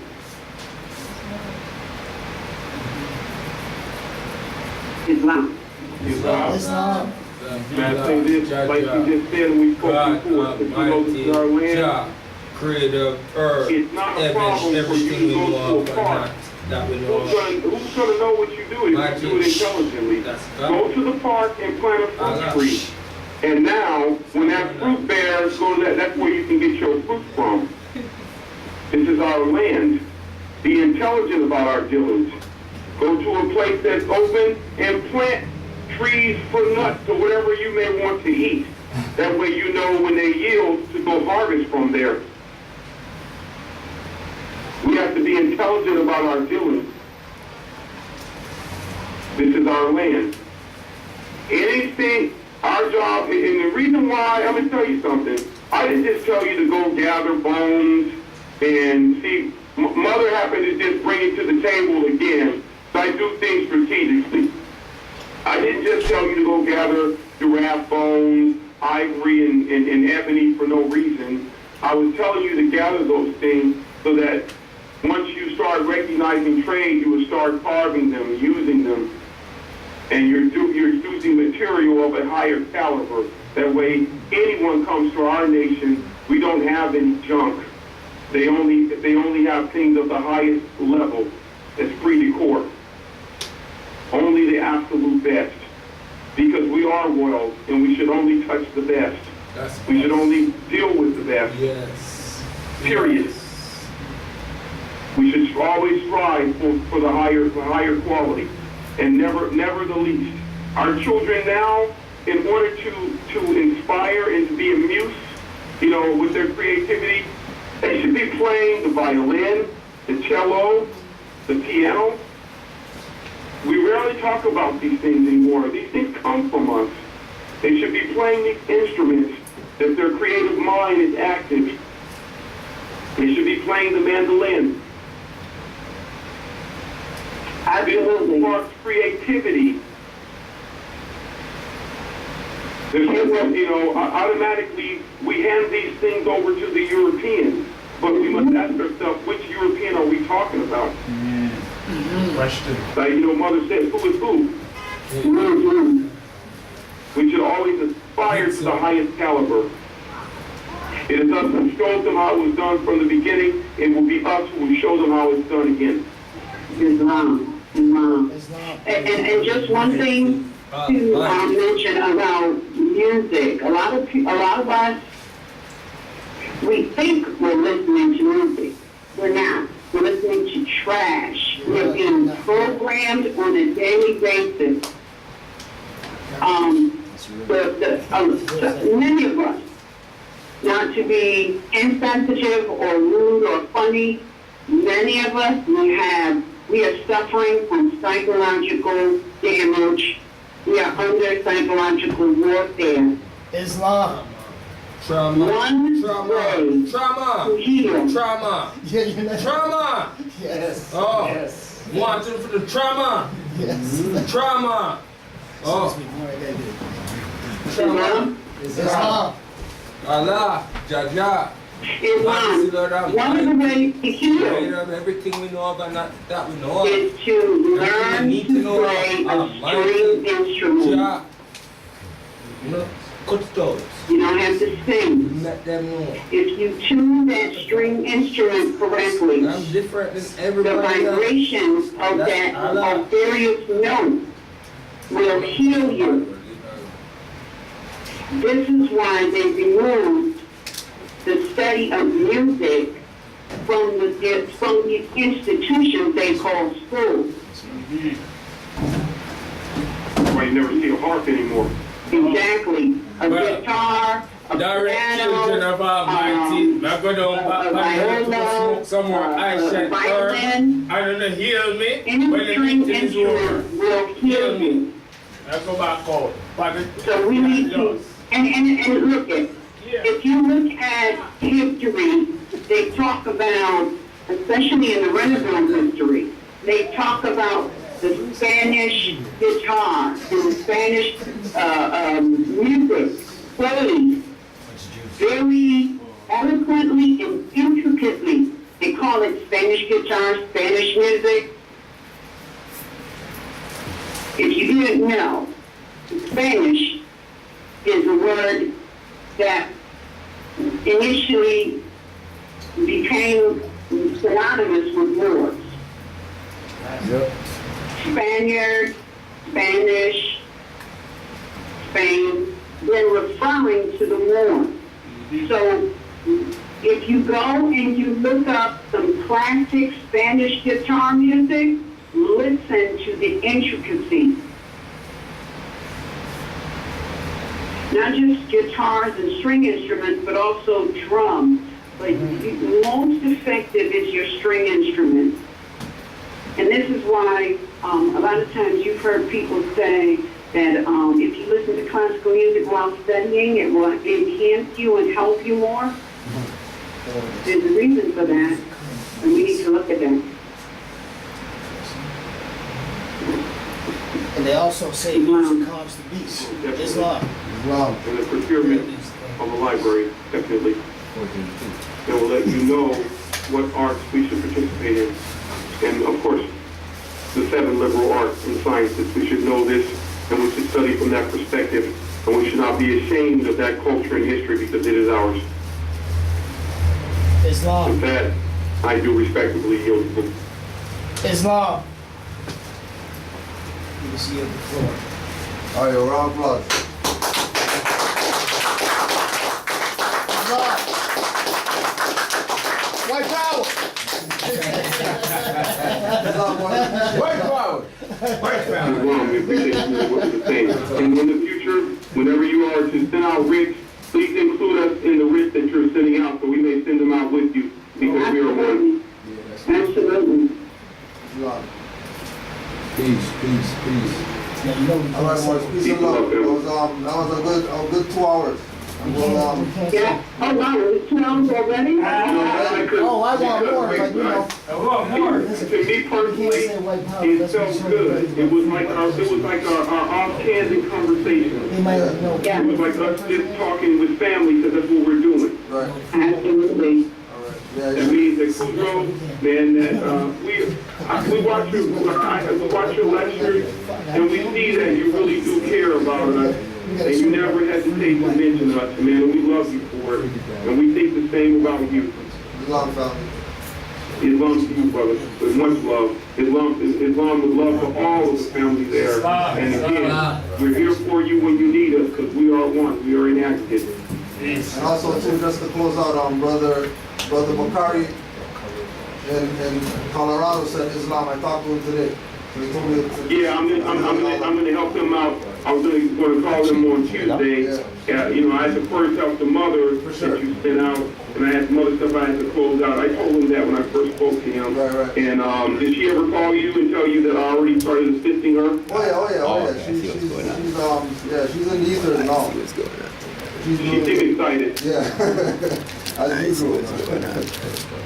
Yeah, she's ready to battle, you know, and she's ready to go get off in there and to uplift as well. And she got her fax machine and everything. Yeah. So it's a beautiful time. To me, it's a beautiful time to be alive. Islam. And you know, I just want to say, any son who's had or is having an issue relative to child support, please to document the initial violation and any subsequent violation and any sisters if the same happened to you with child support or or even the kidnapping of your babies, please can you document the initial violation and any subsequent violations, and can you please email them to email address GS, G as in George, S as in Sam, A as in Apple, M as in Mary, A as in Apple, 7 at gmail.com, because I am collectively drafting up a writ to address that, and I just need some deposition from people who are being violated, because nobody knows what is going on, especially the violations that are going on with the sons relative to child support. I mean, they're being kidnapped, and you know, they're being kidnapped for child support, taken by these police contractors, and they are being strip searched. Oh, yes. Oh, horrible. Strip search. Yeah. And this is a child support issue. That is absolute torture. It is violation. It is human trafficking. That is unacceptable. Call it as it is. It's rape. Unacceptable. I also want to put a book on the table. There's a book called Country Wisdom and Know-How. Everything you need to know to live off of the land. 8,167 useful skills and step-by-step instructions included. It's a good book. And this is reverting us back to skills, which is not so much of a reversion as much as it is an ascension. You know, let's getting back to skills. And start, if you're going to have a computer, use Google to learn about skills. Because you don't need a certificate on the wall to tell you who you are and what you know how to apply. Just start applying and start, you know, conducting this in the industry, that we may take ourselves out of the corporate arena where they can see everything we do and control our life. That way we don't have to fill out, you know, a particular form to say don't take taxes out of this, so on and so forth. We can start conducting affairs on our own. With that, I yield the floor. All right, Morris. Peace and love. Good time. Peace and love. All right, peace and love. Peace. Islam. Family. Islam. You know you might free yourself. Well, Get out of Morris. that racism, That note. complex of black and white. That's no. Now, Yeah, Morris. peace better do is what you had America, U.S. This is Any comments or all law societies use this law. any comments for close out questions? Every law society uses where law comes from, and then we Anything? have the supreme law of all law, not all law. How many men can stop? Oh, no, hold on, he just asked me. Arm, leg, arm, hit, all law. That's how you got it. Coke. No, this guy. Traveling. Airplane, yeah. How would you go without a passport? Now the crochet? How would you? I had a How would you, nail. like, how would you go without a passport? Well, the idea is that the nationality card is supposed to be that. Good idea. So like, when you're applying Okay, online, look, let me go like this. they ask for that already. You apply online? With that, but if you apply online, you know, Go to the counter. No, I mean, when you're applying for, say you go for a vacation with all inclusive. You apply online with your passport. yeah. So they ask for a passport, number, and all kind of, credit card, stuff like that. Yeah, but that's why they want you to apply online. You don't have to apply online though. Sure, it's a legit law.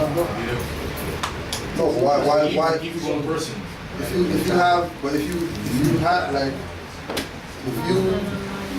have a passport, why wouldn't you use it? That's what I'm saying. You just said, if you have a driver's license, don't use it, right? If you have a driver's license, not to have a driver's license. He's saying for himself. So, you have a driver's license, you don't have a driver's license. It's up to you because it's all about learning how to live within What contracts. you're saying, what they're keeping up to? If you learn how to live within contracts, you know that you're not obligated to any whatever from that instrument because that's not your instrument. So in other words, get the passport. That's what you're saying. if you know how to live within contracts, yeah, don't just get it and not reserve your rights on it or whatever. But if you are going to use it, right, use it with discretion. You know, because it's not. I'm not going to dismiss nationality cards, right? Because I know more personally who got on planes with nationality cards. So I know that it's legit. You know what I mean? I know it's legit, but you know, that person's degree of knowledge has to be on a level where they're giving their stuff and they're letting them on the plane. And they're not taking anything else than getting on the plane for an answer. And then that comes into, do you have the courage to stand up for your nationality and birth rights? No different than if we're standing out here on the stoop and you know the officers come by and they start bringing everybody down. Where's your ID? Where's your ID? Where's your ID? You know what I mean? Either we're going to give them nationality cards and stand up on that, or we're going to tell them we have no right to show you anything. Who are you? Where's your ID? Yeah, but I was doing that before I even... Right, exactly. I wouldn't give them nothing. Right, Just exactly. stop being who I am, whoever I thought I was before. Right. But they always just leave. Right, and that's the whole thing that we're talking about today, that learning to be a master and dealing with your public servants. Majority of us who are, lack of a better term, fearless, right? We've been doing that. So coming into this, it should just be natural for us to continue to defy these people's position. Exactly. You know what I mean? Right? And then again, thing with the thing with the passport and all that, right? It's the exact same thing, right? That if we have the knowledge of ABC, we should stand up for ABC, right? We might get a fight. You will get a fight. You know what I mean? Or they might just be like, you know what? I don't want to deal with this guy. Here's their paper. Here's their whatever, and just I don't want to deal with it. Right? It depends on who you're dealing with. You know, right? And how are we when we approach them and deal with them? You know, are we going to them like a nigger? You know, pants down here, and you know what I mean? Or you know, or even if we're not, we got hoodies on, or you know, shirts and all that. We wearing dashikis, or we looking like Tallahassee, going to them, tell them that here's my nationality card, I want more. Can you explain what a nigger is, please?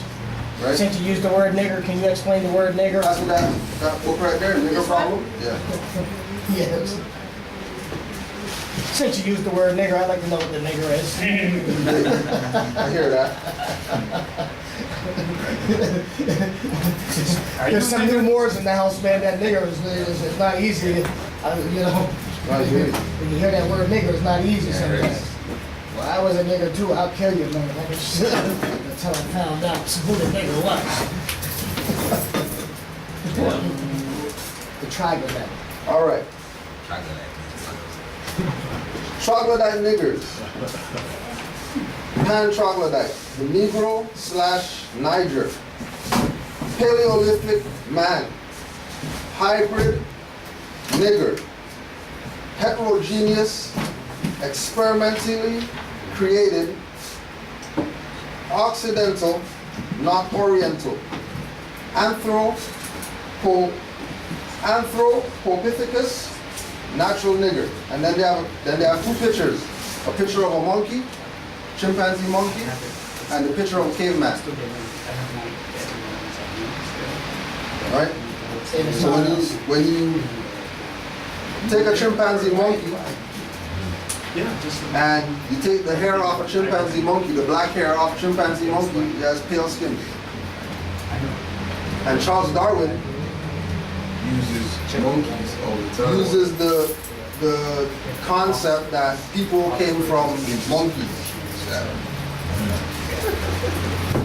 Because the missing link that they were saying that they couldn't find that matches the human to the monkey is the European. And the European's a real nigger because black, etymology of black is pale, has nothing to do with us, right? So the nigger is really the Paleolith, or the so-called white man. And then we think that that's us, and we're gonna say, you know, well, it doesn't matter, you gotta say it. Nigga, when you say nigga, you mean us. When you say nigger, you mean them or whatever. New swag. Nigger, whatever, you're talking about the European. That's why I just use it with them. Now let me show you free white picture. And some of them, when you use it with them, they'll agree with you. Oh, they get happy because they They get happy. nigger. That I'm gonna dig it out. they're being called who they are. Free white picture. I want to show you the actual fashion where it's not just printed off and you say, you know. You got what's that free white person? Yes. Yeah. Right, and the free white person definition is the equivalent or the parallel to the black.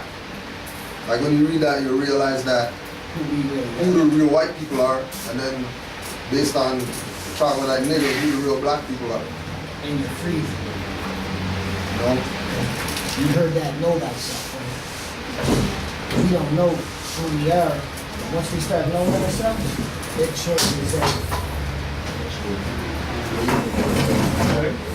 So no, I'm just looking. I was gonna,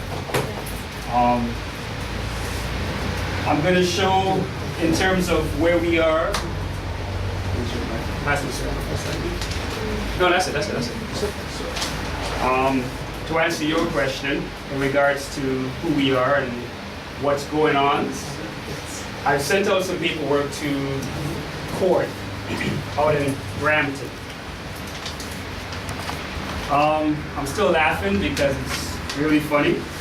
Now, I sent it to a court, right, in Brampton, and it's basically the Ontario Court of Justice out in Brampton.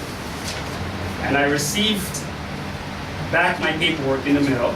They don't send paperwork back. Why did they send this one back?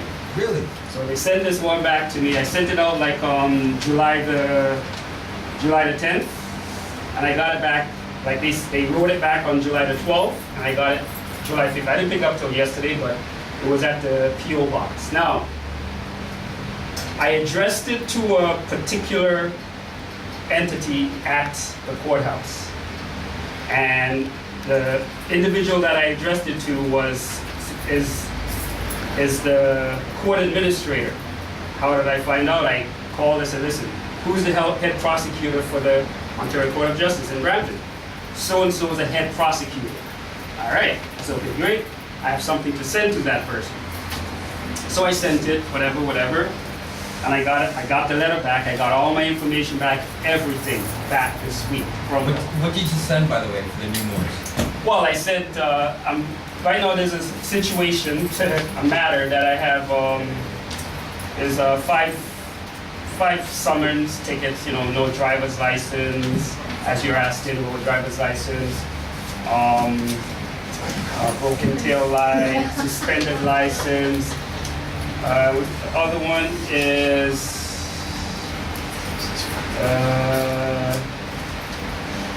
suspended license. Okay, I got 5 of them, and then there's one also basically saying that if I could go to prison for not having a driver's license because it's suspended, I'm driving without it, whatever. Right.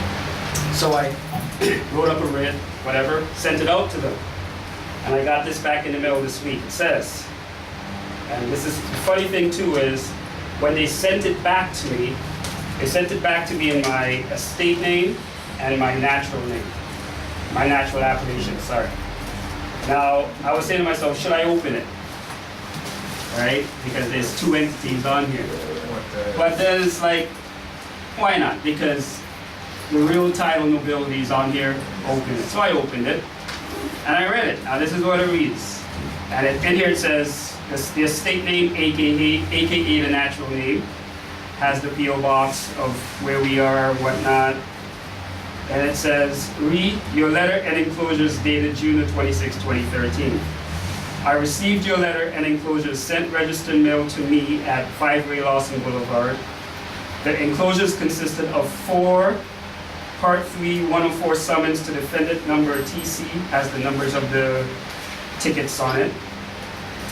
A notice of suspension number P215627, a copy of the region, I'm not going to say the name or anything really, but copy of the region, police prosecution sheet, and a package titled disclosure copy from prosecutor office POA Part 3, which includes a copy's notes made by Officer so-and-so and Officer so-and-so. I am returning them to you as my office does not deal with these matters. This is not one of our files.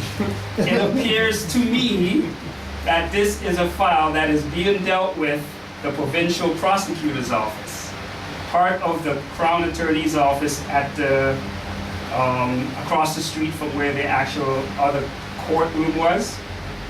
Then in clarification, it writes, for clarification, I am the manager of prosecutions for the so-and-so city, not the court administrator, nor part of the court operations, court support, or court clerk's office. So what title is she holding? One second. When I say administrator too, she lets you know what these functions really are. Okay, so respectfully signed, manager of prosecutions for the city of whatever. Now, I sent it to a court. I got it back from a corporation. Well, what can you say? Okay, well, what am I dealing with? Obviously a corporation. Okay, that's the first thing. Second thing is, she didn't want to deal with it. Of course not. She's like passing the buck to somebody else. Because you found us out and got scared. Oh, jeez. Right? If I'm the one that says this is really real, then I'm gone. Yeah. Okay. Pass it on. So, in certain instances, answers to your questions with driver's license and whatnot, or passport, really, what driver's license are where we get this driver's license from? Who's managing these driver's licenses? Insurance companies. Insurance companies, whatever. So, in actuality, I'll let y'all read it so you can get a proper gist of everything on it. However, I've never received anything back from these people before. Maybe they got nervous, so they had to give you something back. So, what happened this time that's happening, that's never happened before? What was the nature of the writ? Well, the nature of the writ was more or less, it's executor information, Okay. right? But at the same time, They're getting hot. a lot of us, we're putting it out there. Yeah. And now they're realizing that, wait a second, It's not a joke. They're people for are real. waking up. Yeah. I don't want anything to do with this. Send it to that entity now. So now it's passing the buck to somebody else. Because they might end up like Martha Stewart. Right? So, I mean, I just wanted to share that it's more or less, things are happening now. Whether, I'm not going to say belief, because this is beyond belief now. Right? It's tangible, it's in your hands, in my hands, whatever, I received it, it's here. I mean, I'm going to respond to it, obviously, which I need to do, have to do. But things are happening in regards to where we are as Moors, and in regards to where we're at in this so-called jurisdiction. It's happening. We just have to take hold of it and do something. You know what I mean? And it's like, as I said, I have the proof here, send it to a court, it came back from a corporation. Telling you that the court and everything else is corporation. Right. And things are happening in the sense where, don't look at, for example, Dalton McGuinty resigning 2 years before his term's up as he just doesn't want to be premier no more. They get writs. I personally sent him writs. Right? Along with other Moors. Right? Don't think that Stephen Harper shuffling his cabinet, just because, he just wants to shut, there's no election, nothing, he's shuffling the cabinet. Just like that, that's all they do, just shuffling the cabinet. Yeah, All those guys got writs. And they're putting people in place who have a certain degree of knowledge to either rebut things or pay no attention to things. Which, regardless of what they do, they're in default anyways. Right. You know what I mean? So it doesn't matter what they do. But for people to recognize that the things that they're doing, right? Like what was it? One of the brothers went to court, and they have this thing now where they don't even let you go up and say your name anymore. Oh yeah. What's that?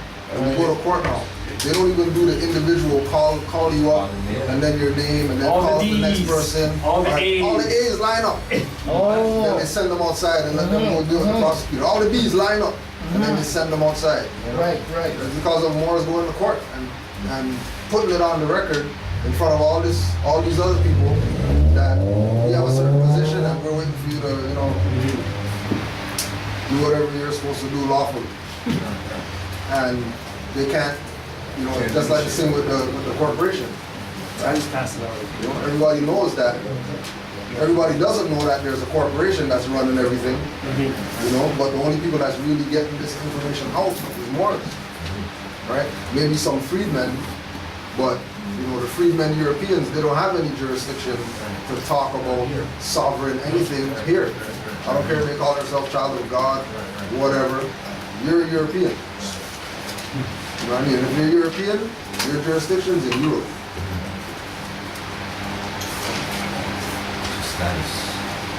And they don't have to. It's like when they say the New World Order is putting things in place to make sure New World Order is the old world order. That they just call New World Order because they don't have anything of their own, and they're jacking all our stuff. Exactly. Because we want to be something that we're not.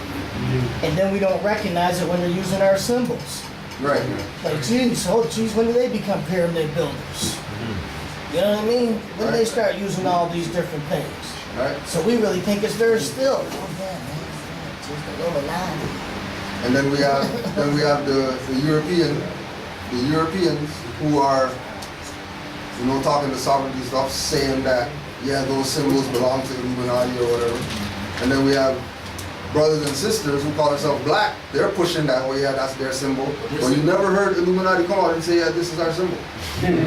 Masons never came out and said, the pyramid with the eye is ours. Nobody can't use this because. Yeah. It's like a James Brown. James Brown told us to say black, right? Right. We're black, right? But he never did say it himself. And he was black, right? Yeah. And his name was Brown. Call himself black. Call himself black. You know what I mean? Matter of fact, he wasn't even calling himself black. No, he was calling us black. He was telling us to call us himself. it, yeah. Yeah. You know what I mean? He never did call himself black. Yeah. He said, say it loud too. And be proud about it. I was just trying to pull up black, and these brothers took off while you guys started talking about black. Like, put the black, let them know what black is. You know what I mean? Question, brother. Just so they know we're not trying to. All right, would you start first with, or would you take your next step to the Ministry of Transportation directly in terms of they're trying to pass the buck? Would you then go and address now the Ministry of Transportation? If so, why didn't you start there first? All right, let me touch that fast. 2 weeks ago, 2 weeks ago, went to the so-called Ministry of Transportation because they deal with health cards and stuff now. Yeah, right? So I go to the office at Markham and Shepherd, right? To go, because I called and found out that you could do the health card at the Ministry of Transportation. Oh, yes. Go to the Ministry of Transportation now, and inside, there's no Ministry of Transportation there. Service Canada now runs the Ministry of Transportation. Yes, yeah. On J number? All of them. All become one. So there's no Ministry of Transportation anymore. But this So it's openly corporate in their function. Service Canada now runs the licenses. Yeah. Remember, Service Ontario used to run those booths that Right, exactly. They took that away. They took the booths away, and now they took over the buildings now. Yeah. Right. So that's. So what does that actually say to you then? Just come back to the same thing that, we're, by their actions, their actions prove that we're doing something right out here. Because they wouldn't be changing stuff and doing all these things just for, expediency or whatever. You know what I mean? Like, So then It's it not- would be it's not next logical. for you to then recognize that and then counteract that. Right, and the best way for us to counteract that is be ourselves.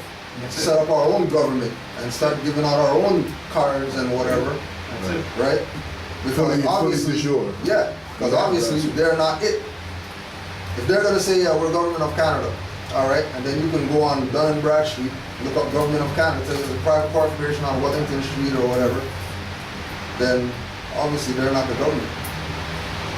And we've been, giving them the governmental power. Right. That we're complaining that they're abusing on us. Yes, Right? yes. Right? I mean, to answer your question in terms of the DMV or whoever, one way to take them off your case, so to speak, if you have like a conveyance or automobile in their name, well, I should have another letter, but I'll show it, is you show to them that the conveyance that was in the old name has been transferred, donated to your More Science Temple of America. In doing that, you're transferring it into a trust. Once it's in a trust, it cannot be touched. Because ultimately that VIN number, the last person straw that owned it, it belongs to that person's straw still. So if it still belongs to that person's straw, it can be taken. And I have proof of that it was taken because of the VIN number. It wasn't taken because of a license plate or anything, because there wasn't no... That's the color of law acting right there. Right? So they took it under the VIN number. Right. And within that same day that they took it, they sent a letter stating, come get it. Have you ever gotten a letter stating, come get it after it's been taken? Why would they bring it back? Well, or charge them to bring it back, but them pay for it to bring it back. Could do that. Could do that. Go all the way, not go all the way. True. But I'm just saying, in terms of how it happened and the chronology of the events, is they sent out the letter, the same day it got taken.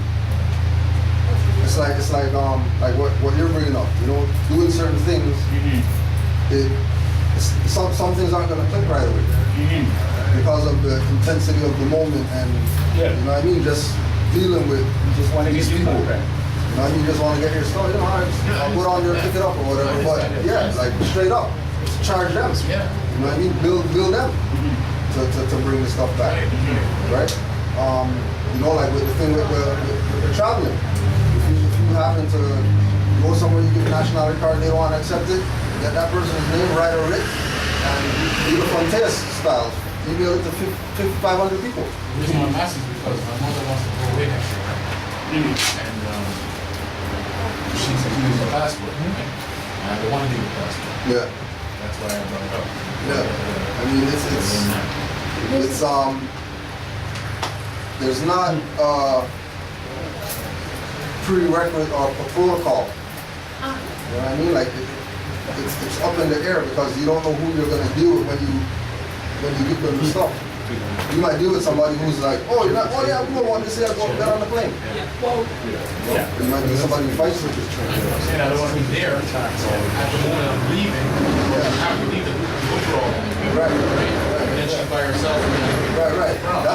That's why we're saying, get the passport, but let's reserve your rights when you're getting it, so that you don't have to be subject to any obligations or anything like that through that instrument, because you're using it without prejudice, under threat, duress, and coercion, all rights reserved, UCC 1-1. Right? Just because, to eliminate going there and then because, you know what I mean? Like, it could happen like that. They put her on the plane and then, and they might not do that because you're wrong. They'll do that just to inconvenience you because you choose to be a Moor, right? And we're going to pay you back. Because we can't pay you back any other way than making you not go on the plane. All about myself wouldn't really matter, because it was her. Right. Sorry, man. Yes, sir. Chef,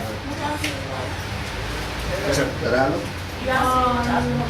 she was gonna ask you, I think she was gonna ask, like, wouldn't going to the airport be handled the same way as, going to the hospital to have a baby? Like, wouldn't you fax at all these embassies before you go there so that the airport, Yeah. by the time they go in, trying to travel, like, back up? But as he said, sorry, as he said that they could just at that time feel like, okay, I'm gonna mess with you now. Why not take the proper procedures ahead of time? Yeah, but you not would. faxing. Yeah, you would.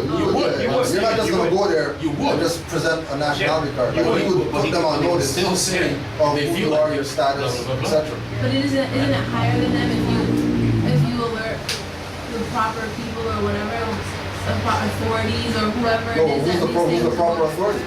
Well, you have to do your research, the corporate embassies, construct. whomever it is. Like the guy who was gonna have whose wife was gonna have his baby. Obviously, he knew the baby was coming, just like your trip is coming.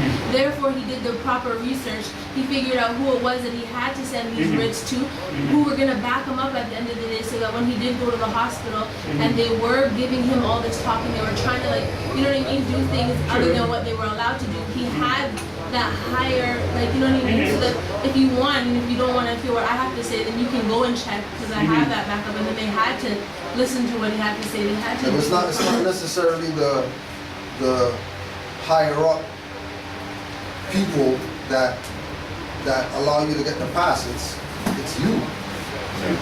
You're that authority. You're just letting them.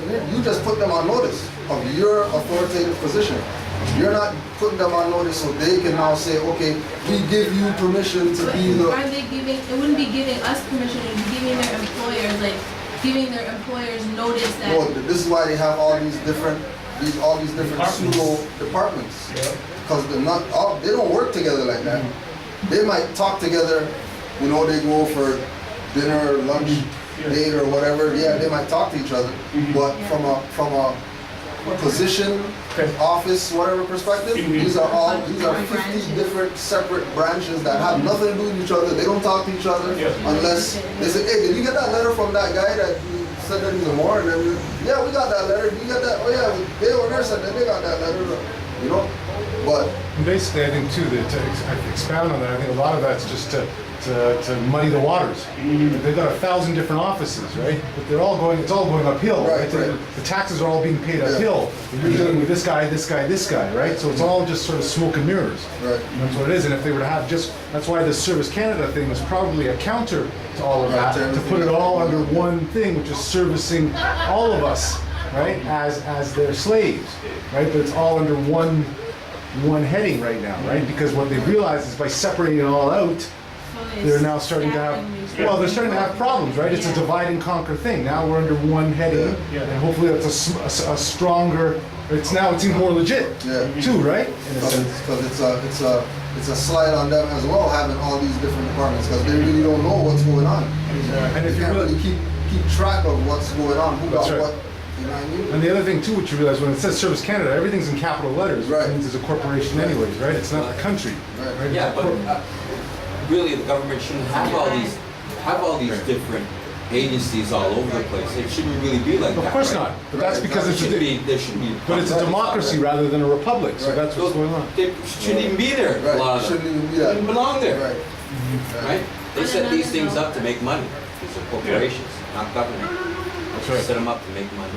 On another note? Yeah, I watched the movie. It's an animated movie, so it's for children. But ever since we stopped watching cable and listening to some music, whatever, I still do watch movies. I pick and choose when I do take it. And it's called The Cruise.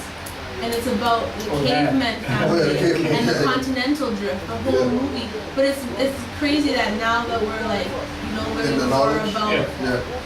I'm getting a lot more. How come there's in the past year or two, these 6 movies have come out with continental drift, like the continents breaking up? Why is that? And before I didn't even I've heard of it before, but it was whatever. It could be true, it could be not true. But that's the getting out of the black mind state, or the separated mind state into the national mind state where you look at things totally different now. That they might have showed you 5 years ago and you paid no attention. But now you're gonna pick up on things because you're studying and you're realizing certain things or whatever. And the other thing too, we talked about this with Hollywood, right? Hollywood is what? Hollywood is a plant, or it's a plant that they make wands out of. And what we realized, we were talking amongst us, is that a lot of this is sort of what they call sorcery. For a lot of us, that makes us think it's magic. And really what it is it's knowledge that they're basing everything on, but they have to base it on the truth. But then they're intermixing lies with that. So what they're doing is they're giving you the truth, which is what everything is based on, but then they're putting the slant on it, which is what you're then picking up on, because then it's being reinforced by everything else out there, right? So that's how they work it, and that to me is one of the biggest sort of stuff that all of us have fallen under, which is this TV stuff, this television, right? They want you to come home and disconnect, right? And that's what they've had us in front of the TV for years, for a lifetime, right? The children come home when they're being babysat by their sorcerers, right? And then knowing that things are changing from that, right? They now have the computer TV. That's right. To substitute. That's right. And then the cell phone to it's become individualized, right? You go to a party or something, or you go to like we're having girls' night, so we all go to one girl's house and we're supposed to be all talking and making jokes and sipping wine and stuff, and everybody's like. Let me say this to you. I was working at. There's no conversation. It's literal magic. Yeah. I was working at a job, and this lady was telling me that now at university, she's running the course where she has people come in and teaching them how to talk with people. Yeah. Because already in the one generation, people have lost the ability to talk to each other. So she's running a class so that when we're here, I can say hello and know how to communicate. But what's happened is, and this is the thing that we have to understand, that time behind it is working too. There's a greater power that is controlling this, and we're in the era of Aquarius, right? Which is the era of knowledge. So that knowledge is coming to us. So they now have to counter that, and that's what they're doing now. You see, knowledge is coming. They can't stop that. They can't stop that. But what they're doing is they're countering that by sort of giving you the truth, but then intermixing it with other stuff, right? Because it has to come out. They can't stop that. That's what it is, right? That truth is coming. Now, how can we counter that? That's what this is all about. Well, that's right. Yeah. And then the next part to that is whether we're going to then give it up, whether we're then going to go sign on the dotted line again. That's all it is, because it's really us agreeing to it. It's always been about that. It's always been about us going, okay, yes, you're government. That's all it's ever been about. Is this why societies, when sister was saying, one was saying about her sisters, women, is this why the society is going towards more women to lighten their skin? Yes, that was all part of it. Straighten their hair, if they go with European men. Give them the opportunity to be in that corporate. Right. So you can date Europeans, date Orientals. They outside your race, right? Yeah. So it's like they know what the Moorish woman doesn't know. Right. She just feels, well, you know what? I got a job. You can go and get a job too. And now she's lightening her skin, putting in that weave, doing this, doing that, feeling high and mighty or whatever that is. But remember all. Right. Hold on, let me finish. And then now she's looking at her brother and saying, what are you doing? When are you gonna step up, right? Meanwhile, she actually regrets. She did progress. Yeah, and then don't forget the brother. No, she's not wrong, because he has his pants down here. Well, not all brothers. And I'd like to also add, Not all brothers. As a mother. I make sure that's. And as one who's a little darker than others, like brothers are out here looking at dark-skinned females like we're ugly ducklings. Not all. So it's not. Not all brothers. The majority of them. And I'm telling you, as a dark-skinned girl on the road, that they look at you, and when me and her are walking together, it's her that, you know what I mean, drawing all the attention. Right. I don't mind, but I'm not, you know what I mean? See, the thing but that's about what it- it is. And so when the media says something like, oh, lighten your skin or straighten your hair, we're happy to oblige because, yo, you guys are pushing us too. That's true. Because it's all. If you know who you are. Yeah, that's it, right there. Because it's all schematics, right? In terms of who you are. As I said, I look at myself. I'm dark. right? And as you're young and you realize coming up that only the light skin get the girls, it's like, oh shit, I gotta get light too. And as a man, Right? where you came from, Well, but exactly. you want to push. Exactly. But I also want to say that that's all backed up by all the programming that Exactly. they're doing, right? Yeah. So you're going to watch Bill Cosby and all this kind of stuff, and you're noticing the certain type. So what it is just emulation. We're just following that. That's how most of us learn as children anyways, right? And then also too, we're looking at it from now after we're in it. We've been, you know. Right, you're always a step behind, behind the game. We've been stewing for the past 500 years in this idea, oh, light's better and black's not, and then dark's not good, and then men are jerks and women are bitches and whatever like that. But you know, it's we're looking at it already involved in it. You know, we're not looking at it from the starting point and saying, well, you know what, that's maybe not the way that we should go. Let's go. That's right. We were in it. Or see it coming. Yeah, we seen it coming. You know what I mean? You know? Yeah. Sure. When I was younger, I was like, this brother's color. Yeah. And all my brethren were like, these guys' colors. So for me, I wanted to be like that. Yeah. My mother, when she was young, she could pass for Spanish and easy. Yeah. And I'd be in the sun every day when the summer camp, after school, like, and the summertime, the pool would be open. And I'd be there every day from 9 o'clock in the morning to 6 o'clock in the evening. We'd swim, lay down on the deck. Swim, lay down on the deck. Yeah. My sister would see me pass by, she'd pass by, see me, and she'd go run home and tell my mom, Mom, Redfield's laying in the sun. And my mom, serious, it's not a joke, it's serious. My mom, when I get home, I'd get up with her. Yeah. Every day, mom would be like, get here, back at night. If I see you back at night, so easy. The next day, back again. Yeah. Right? So, grace of God, I got a good color line together, and I'm proud of it. So when I see a brother like that, and the guy's darker than me, I was looking at him and saying, yeah. Well, it's even like when right now we put suntan on our skins. Like that's craziness. I like it's craziness. I hear it as like insane. You put in suntan on your skin. Why do you do that, Amor? Like, why do I do that? Yeah, I want to know. Because I've never done it. I want to see how it feels. Sorry. All right. If I can add on to just address that, I like the way you just said that we're always behind the curve. Yeah. And to add on to the point that you were just making, it's a new trend that they're pushing, and I know you dig it. Is the precious, whatever her name is, the precious thing. Because if you realize now, a lot of times when the system is giving the actress, Precious, whatever her name is, Gabby something.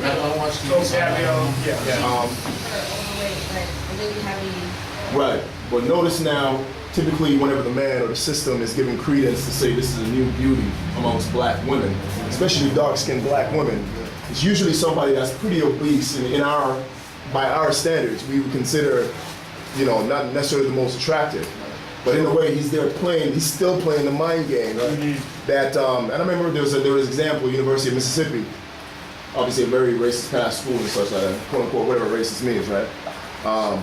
They finally gave a black woman the homecoming queen title. And if you see this black woman that they gave a homecoming, let's not kid ourselves here. Homecoming queen also implies a certain standard of beauty, physical aesthetic beauty. And if you see the black woman that they gave this title to, you know that he's on another step of the game again. Right. And especially if it's a dark-skinned black woman, you know, there's plenty of beautiful dark-skinned black women. Just look for yourself. But again, we tend to think he doesn't see any difference. He just thinks black is black and blah, blah, blah. You know what I mean? But he is consciously playing the game again. And of course, the black woman that's awarded that title or whatever is really feeling herself. And she takes on the role perfectly and whatever. But again, by the time a lot of us, you know, get caught up to that game, he's already on to something else again. 50 other games. Right, to keep you like, man, what happened there? I woke up and I was slapped again, right? So. You know, and you know, and you recognize when they do stuff, you know, way later. You know what I mean? Like, you know, they have all these Europeans be homecoming queen, and then all of a sudden, 2013, that's right. Now a sister beautiful white women too. Beautiful across the board, beautiful white women. But then when a sister finally does get it, you know, we're all like, wow, you know, is the white man that advanced to think that he sees something beautiful about us that we don't see about ourselves? Right, exactly. We know it. Please. So we need their validation. We need their validation. Right? Which comes back all right? 360, how you be a master to your public servants. How do you give yourself the validation instead of expecting it from them? Right? And it's about knowing yourself, knowing who you are, knowing about your nationality, your birthright, so you can assert yourself in a certain way that as soon as they see you coming, they already know, you know what? Don't play around. Leave that more alone. Exactly. Go hassle somebody who doesn't have any knowledge of themselves, because it's going to save them in the long run. But I would think every so-called male would want that. Every so-called Moorish male would want that. Yeah, for sure. Right? For sure. Crave for that. But he has to be Moorish. He has to be a Moor. Well, to get that. Even if he getting that, like, if he heard that, he would think right away, he'd be, okay, where do I sign up? Right. But you see, I mean, you would see what's think up. that, but yeah, you see what's up. up. Right? And like even your own family try to talk to them. It's like, I don't speak that language. You know what I mean? Forget the family part. So it's tough. So from somebody who's not as melanated as the rest, growing up, there was the whole thing like, you're not black, you're mixed. And I would fight it like, yes, I am black, just because I'm not dark. And then I do sometimes, like, in my mind, like, would like sometimes wish like I was a little dark, like I had a little more color. Freckles sometimes. Okay, all the time. But lately, like recently, since we've been studying and stuff, it hasn't been bothering me as much. Why is it that black people have been treated other black people who aren't as dark like we're not important because we're not as dark, and then giving us this idea where we have to be out there tanning and just to be like we can't just be happy. So, or you gotta be more hood than everybody else. Yeah. So here's the trick. Here's what they did from even the 80s when we were coming up. Shoot, we're really some old ass. Even the 80s coming up. You're still young. You're still young. Right?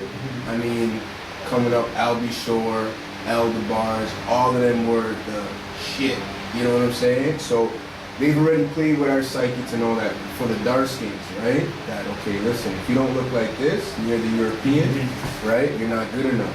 And that's when we started to be like, yo, listen, we're gonna keep it pro-black, this and that, stick to our dark skin, this and that. So now, lighter shade people, unfortunately too, at times, from my experience, I'm just talking about my experience, I'm not saying this is an overall whatever, right? We're made to feel better than dark skinned people, and it showed, right? So I think even the animosity towards light skins was there, and the hatred towards dark skin, even if you were dark skin, was there. That's from the whole Willie Lynch thing at the end of the day, but the same, like, I don't flat iron my hair because I don't like my natural curls. I flat iron my hair because I'm lazy. And I don't, like, it's so easy to just put it in a ponytail like this, and instead of having to gel down all the curls that are in the front every day and washing it out at nighttime, like, every day, and I can't just shampoo it, I have to condition it too, then I have to let it dry because I can't blow dry it. It's like a whole process as opposed to just having it straight and being able to just do what I want to do. I'm not trying to be or look more Caucasian, I'm just trying to chill. But this is where knowledge comes into play, because if you knew how to take care of your natural hair, it wouldn't be a pain in your ass. Because you don't know how, it's a pain in your ass. Not even that. It takes a lot of work to take care of my natural hair. It takes a lot of work I'm to lazy. more, so I don't know. Not even that. What I'm saying. But you got that. What I'm saying is. Cut it off. What I'm saying is dark skin features. There's all type of features from dark skin people. So like the fact that you feel like, yeah, I want to be darker. You have to remember, there's a lot of dark-skinned people from ancient times with your complexion. Absolutely. Right? And there's a lot of ancient dark-skinned people with your time with green eyes. That's just straight not hair and all that. Straight hair and all that. It's just not even today. And I don't get wanting to be darker from Caucasian people. It's not Caucasian people that make me feel like I'm less of a person. It's black people. And I grew up I spent a lot of time, like my childhood, in Sudbury.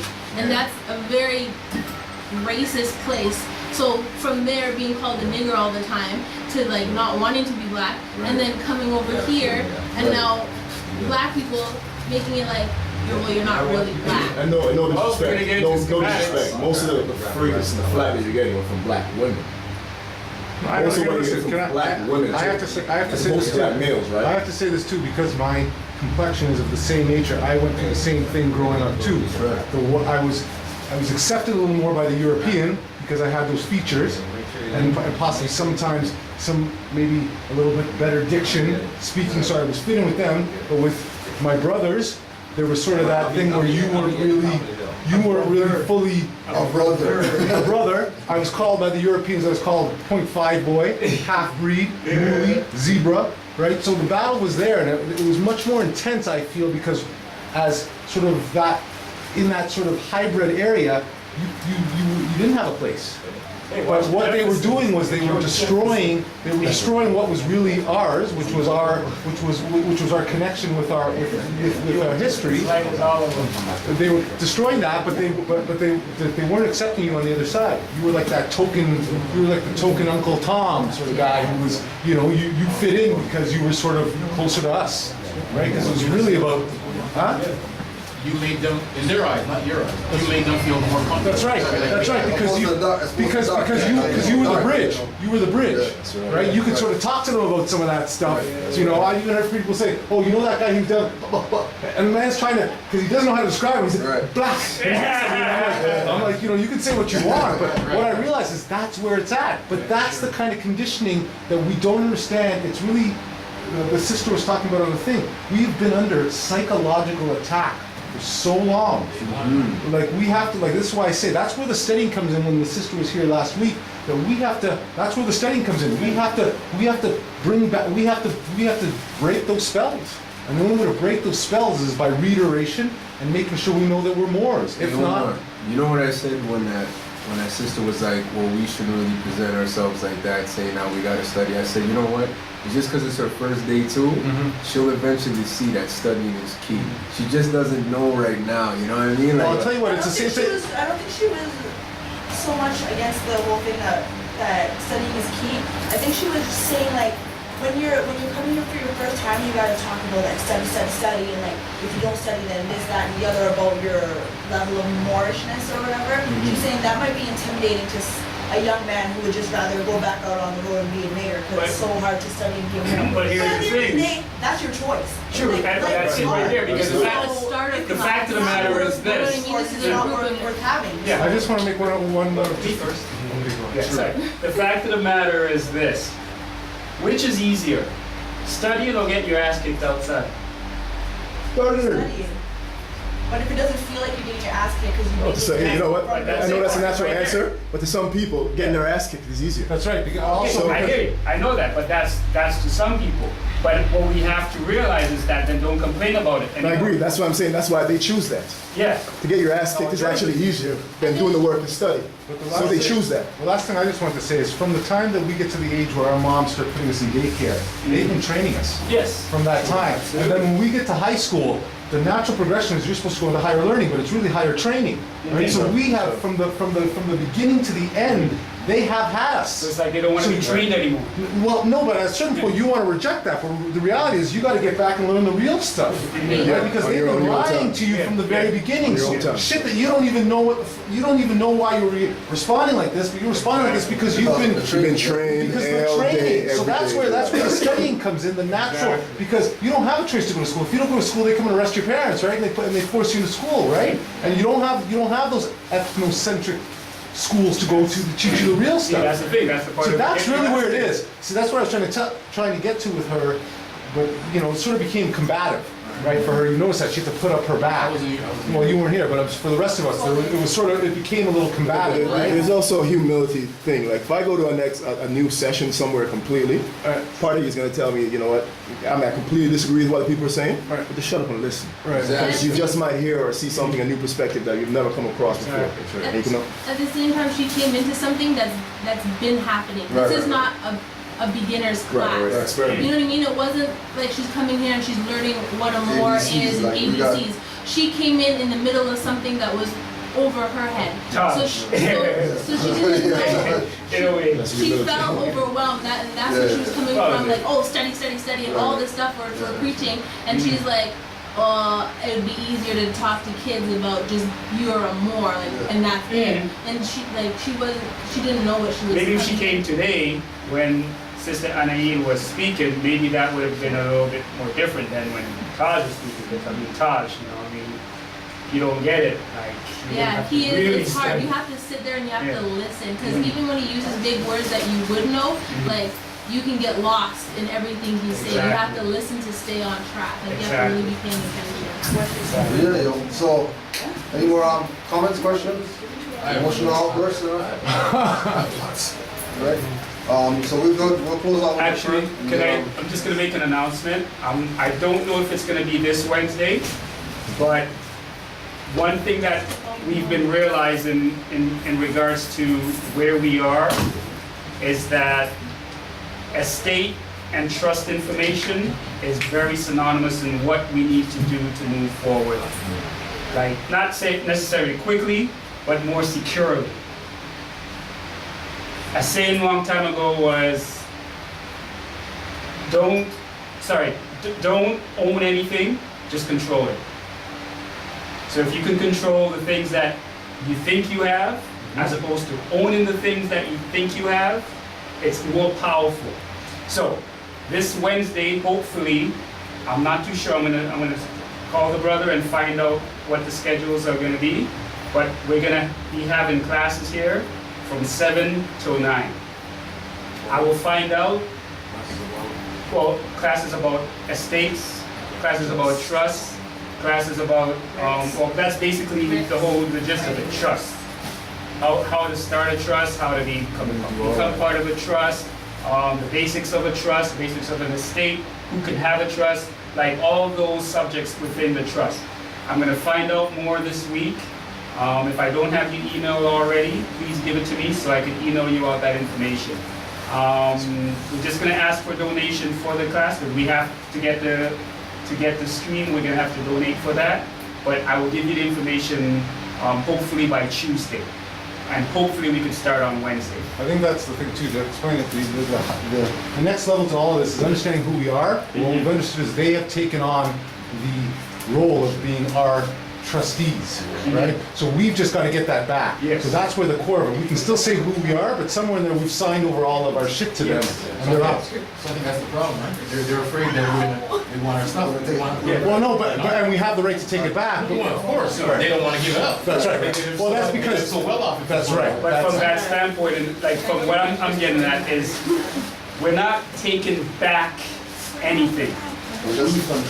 We've abandoned it. That's right. And they picked it up. They're just holding it for us. We're not taking it back. All we're doing is like, hey, like, that's ours. I think Taj said it best. What it is, we have to establish a level of competence. Yes. We have to show them that we know how to run our shit. Yes. Because what they've done is they've done this. Then they have to. No, they have to, but you think they would? Well, I mean, No, they won't. well, They'll just say, here, go ahead. But I mean, maybe not if it's 10 of us, but if we have 5,000 of us, we send out 500 each. 100%. As I said, I'm sending a copy to everybody what I got here, but like speaking in terms of what I got back from them, it's like, listen, I don't want to do this. Give it to that person. Another thing, one of the papers, the other papers that they sent it was, we have your stuff, come and get it. Yeah. There's a charge fee. Yeah. That was I noticed that too. There's a fee that we have to give stuff. What do you call it? Storage fee. And it goes up every day. Yeah. So come and get it now, or else it's going to be sold. Yeah. Well, for me, I'd be like, okay, well, let it be sold. If you don't need it, or if you want to prove a point, then they have to pay for it. Exactly. 100%. Exactly. I mean, I wouldn't run to go get nothing. But this I is didn't what tell you to touch it in the first place. But this is what we realized too. What they've been doing is they've been siphoning off. It's an energy flow. They're just taking just little bits off of it. They've been living high and mighty. So what we're trying to do is we're trying to say, hey, this is our energy. You can't have it. Now you go and till your field. They can. Right? Exactly. They can't. It's all our stuff. But they've been. That's why that storage. That's why I laughed with him about it. What the storage fee is, we need a little tax. We need our little money. It's tax on everything. That's right. You can't agree with it. That's right. You know what I'm saying? Okay, there's a tax on that. Okay? But a brother was supposed to call me today, but he's like, okay, text me in the morning and tell me if you're going or not. I said, I'm going now. Tell me now, I'm going. Oh, but just text me in the morning. But I'm going. So if I get up late, you know, if you want to learn about who you are, you need to go to the One last thing they said too. Many will be. I texted him, but he didn't bother. He's like, I'm I'm tired. Don't worry about it. This is not for everybody. It's not everybody's time. It is for everybody, but it's not everybody's time. Right now. Because maybe right now they're like, oh, I'm not interested. But like later on, something will happen. True. Something will I like the way you think. No, but I love the way you this think. guy, what I'm It's saying really- though, is this guy, he wants to tell you everything under the sun that he's found, you know? Yeah. But he doesn't want to actually Do the work. listen. Yeah, He wants to teach you. Yeah. He just came out of darkness himself, but he wants to teach. Right. Like, brother, everybody brings something to the table, you know what I mean? You come here, get a perspective on what's up. Yeah, I know that. Hey, you still smoke cigarettes. Yeah, you know that, but you still eat meat. Yeah, you know that, but you're still doing this. I'm really dictating to me to about this. I haven't touched me for 10 years. He's like, yeah, but it doesn't matter. I'm learning about the sun is not real enough. I can't. Don't do so much. Do what you gotta do, you know what I mean? Do what you gotta do. Father, love to on the right. Allah, the Father of the universe. Allah, the Father of the universe. Father of love. Father of love. Truth. Peace. Freedom. And justice. Justice. Allah is my protector. Allah is my guide. My guide. My salvation. And my salvation. By night. And by day. To His holy prophet. Noble Drew Ali. Islam. Peace. So it's good that a bunch of more saying the prayer.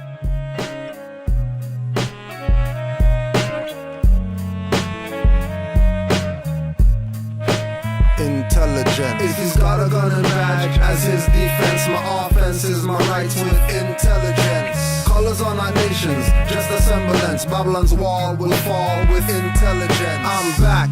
More sheep, more iron. More heads in the hands and front mics crying. More props. Big up yourself, you sellout agent. Stopped at the light, nodding to this in your conveyance. General Khalid Muhammad said he's a more. Fake Nuwapians say don't put L after York. Fake NOI burn Elijah Pool Bay pics. All you could do is break my bones with stones and sticks. Toronto, conscious coon town for boule clones. No entry with a felony, lectures over the phone. With intelligence, hence we don't break, we bend. Send energy back and forth in sequence. Forth and back, most don't want me on a track. I tell rappers about their tight shirts and showing ass cracks. Not actions, ignorance makes you a sinner. Get out from under and understand conscious beginner. Become energy dinner or appetizers. Speakers, beg my flow to come through the amplifiers. With no mic check, few takes through mic wires. F rappers, co-defendants or gas liars. If he's got a gun and badge as his defense, my offense is my rights with intelligence. Colors on our nations, just a semblance. Babylon's wall will fall with intelligence.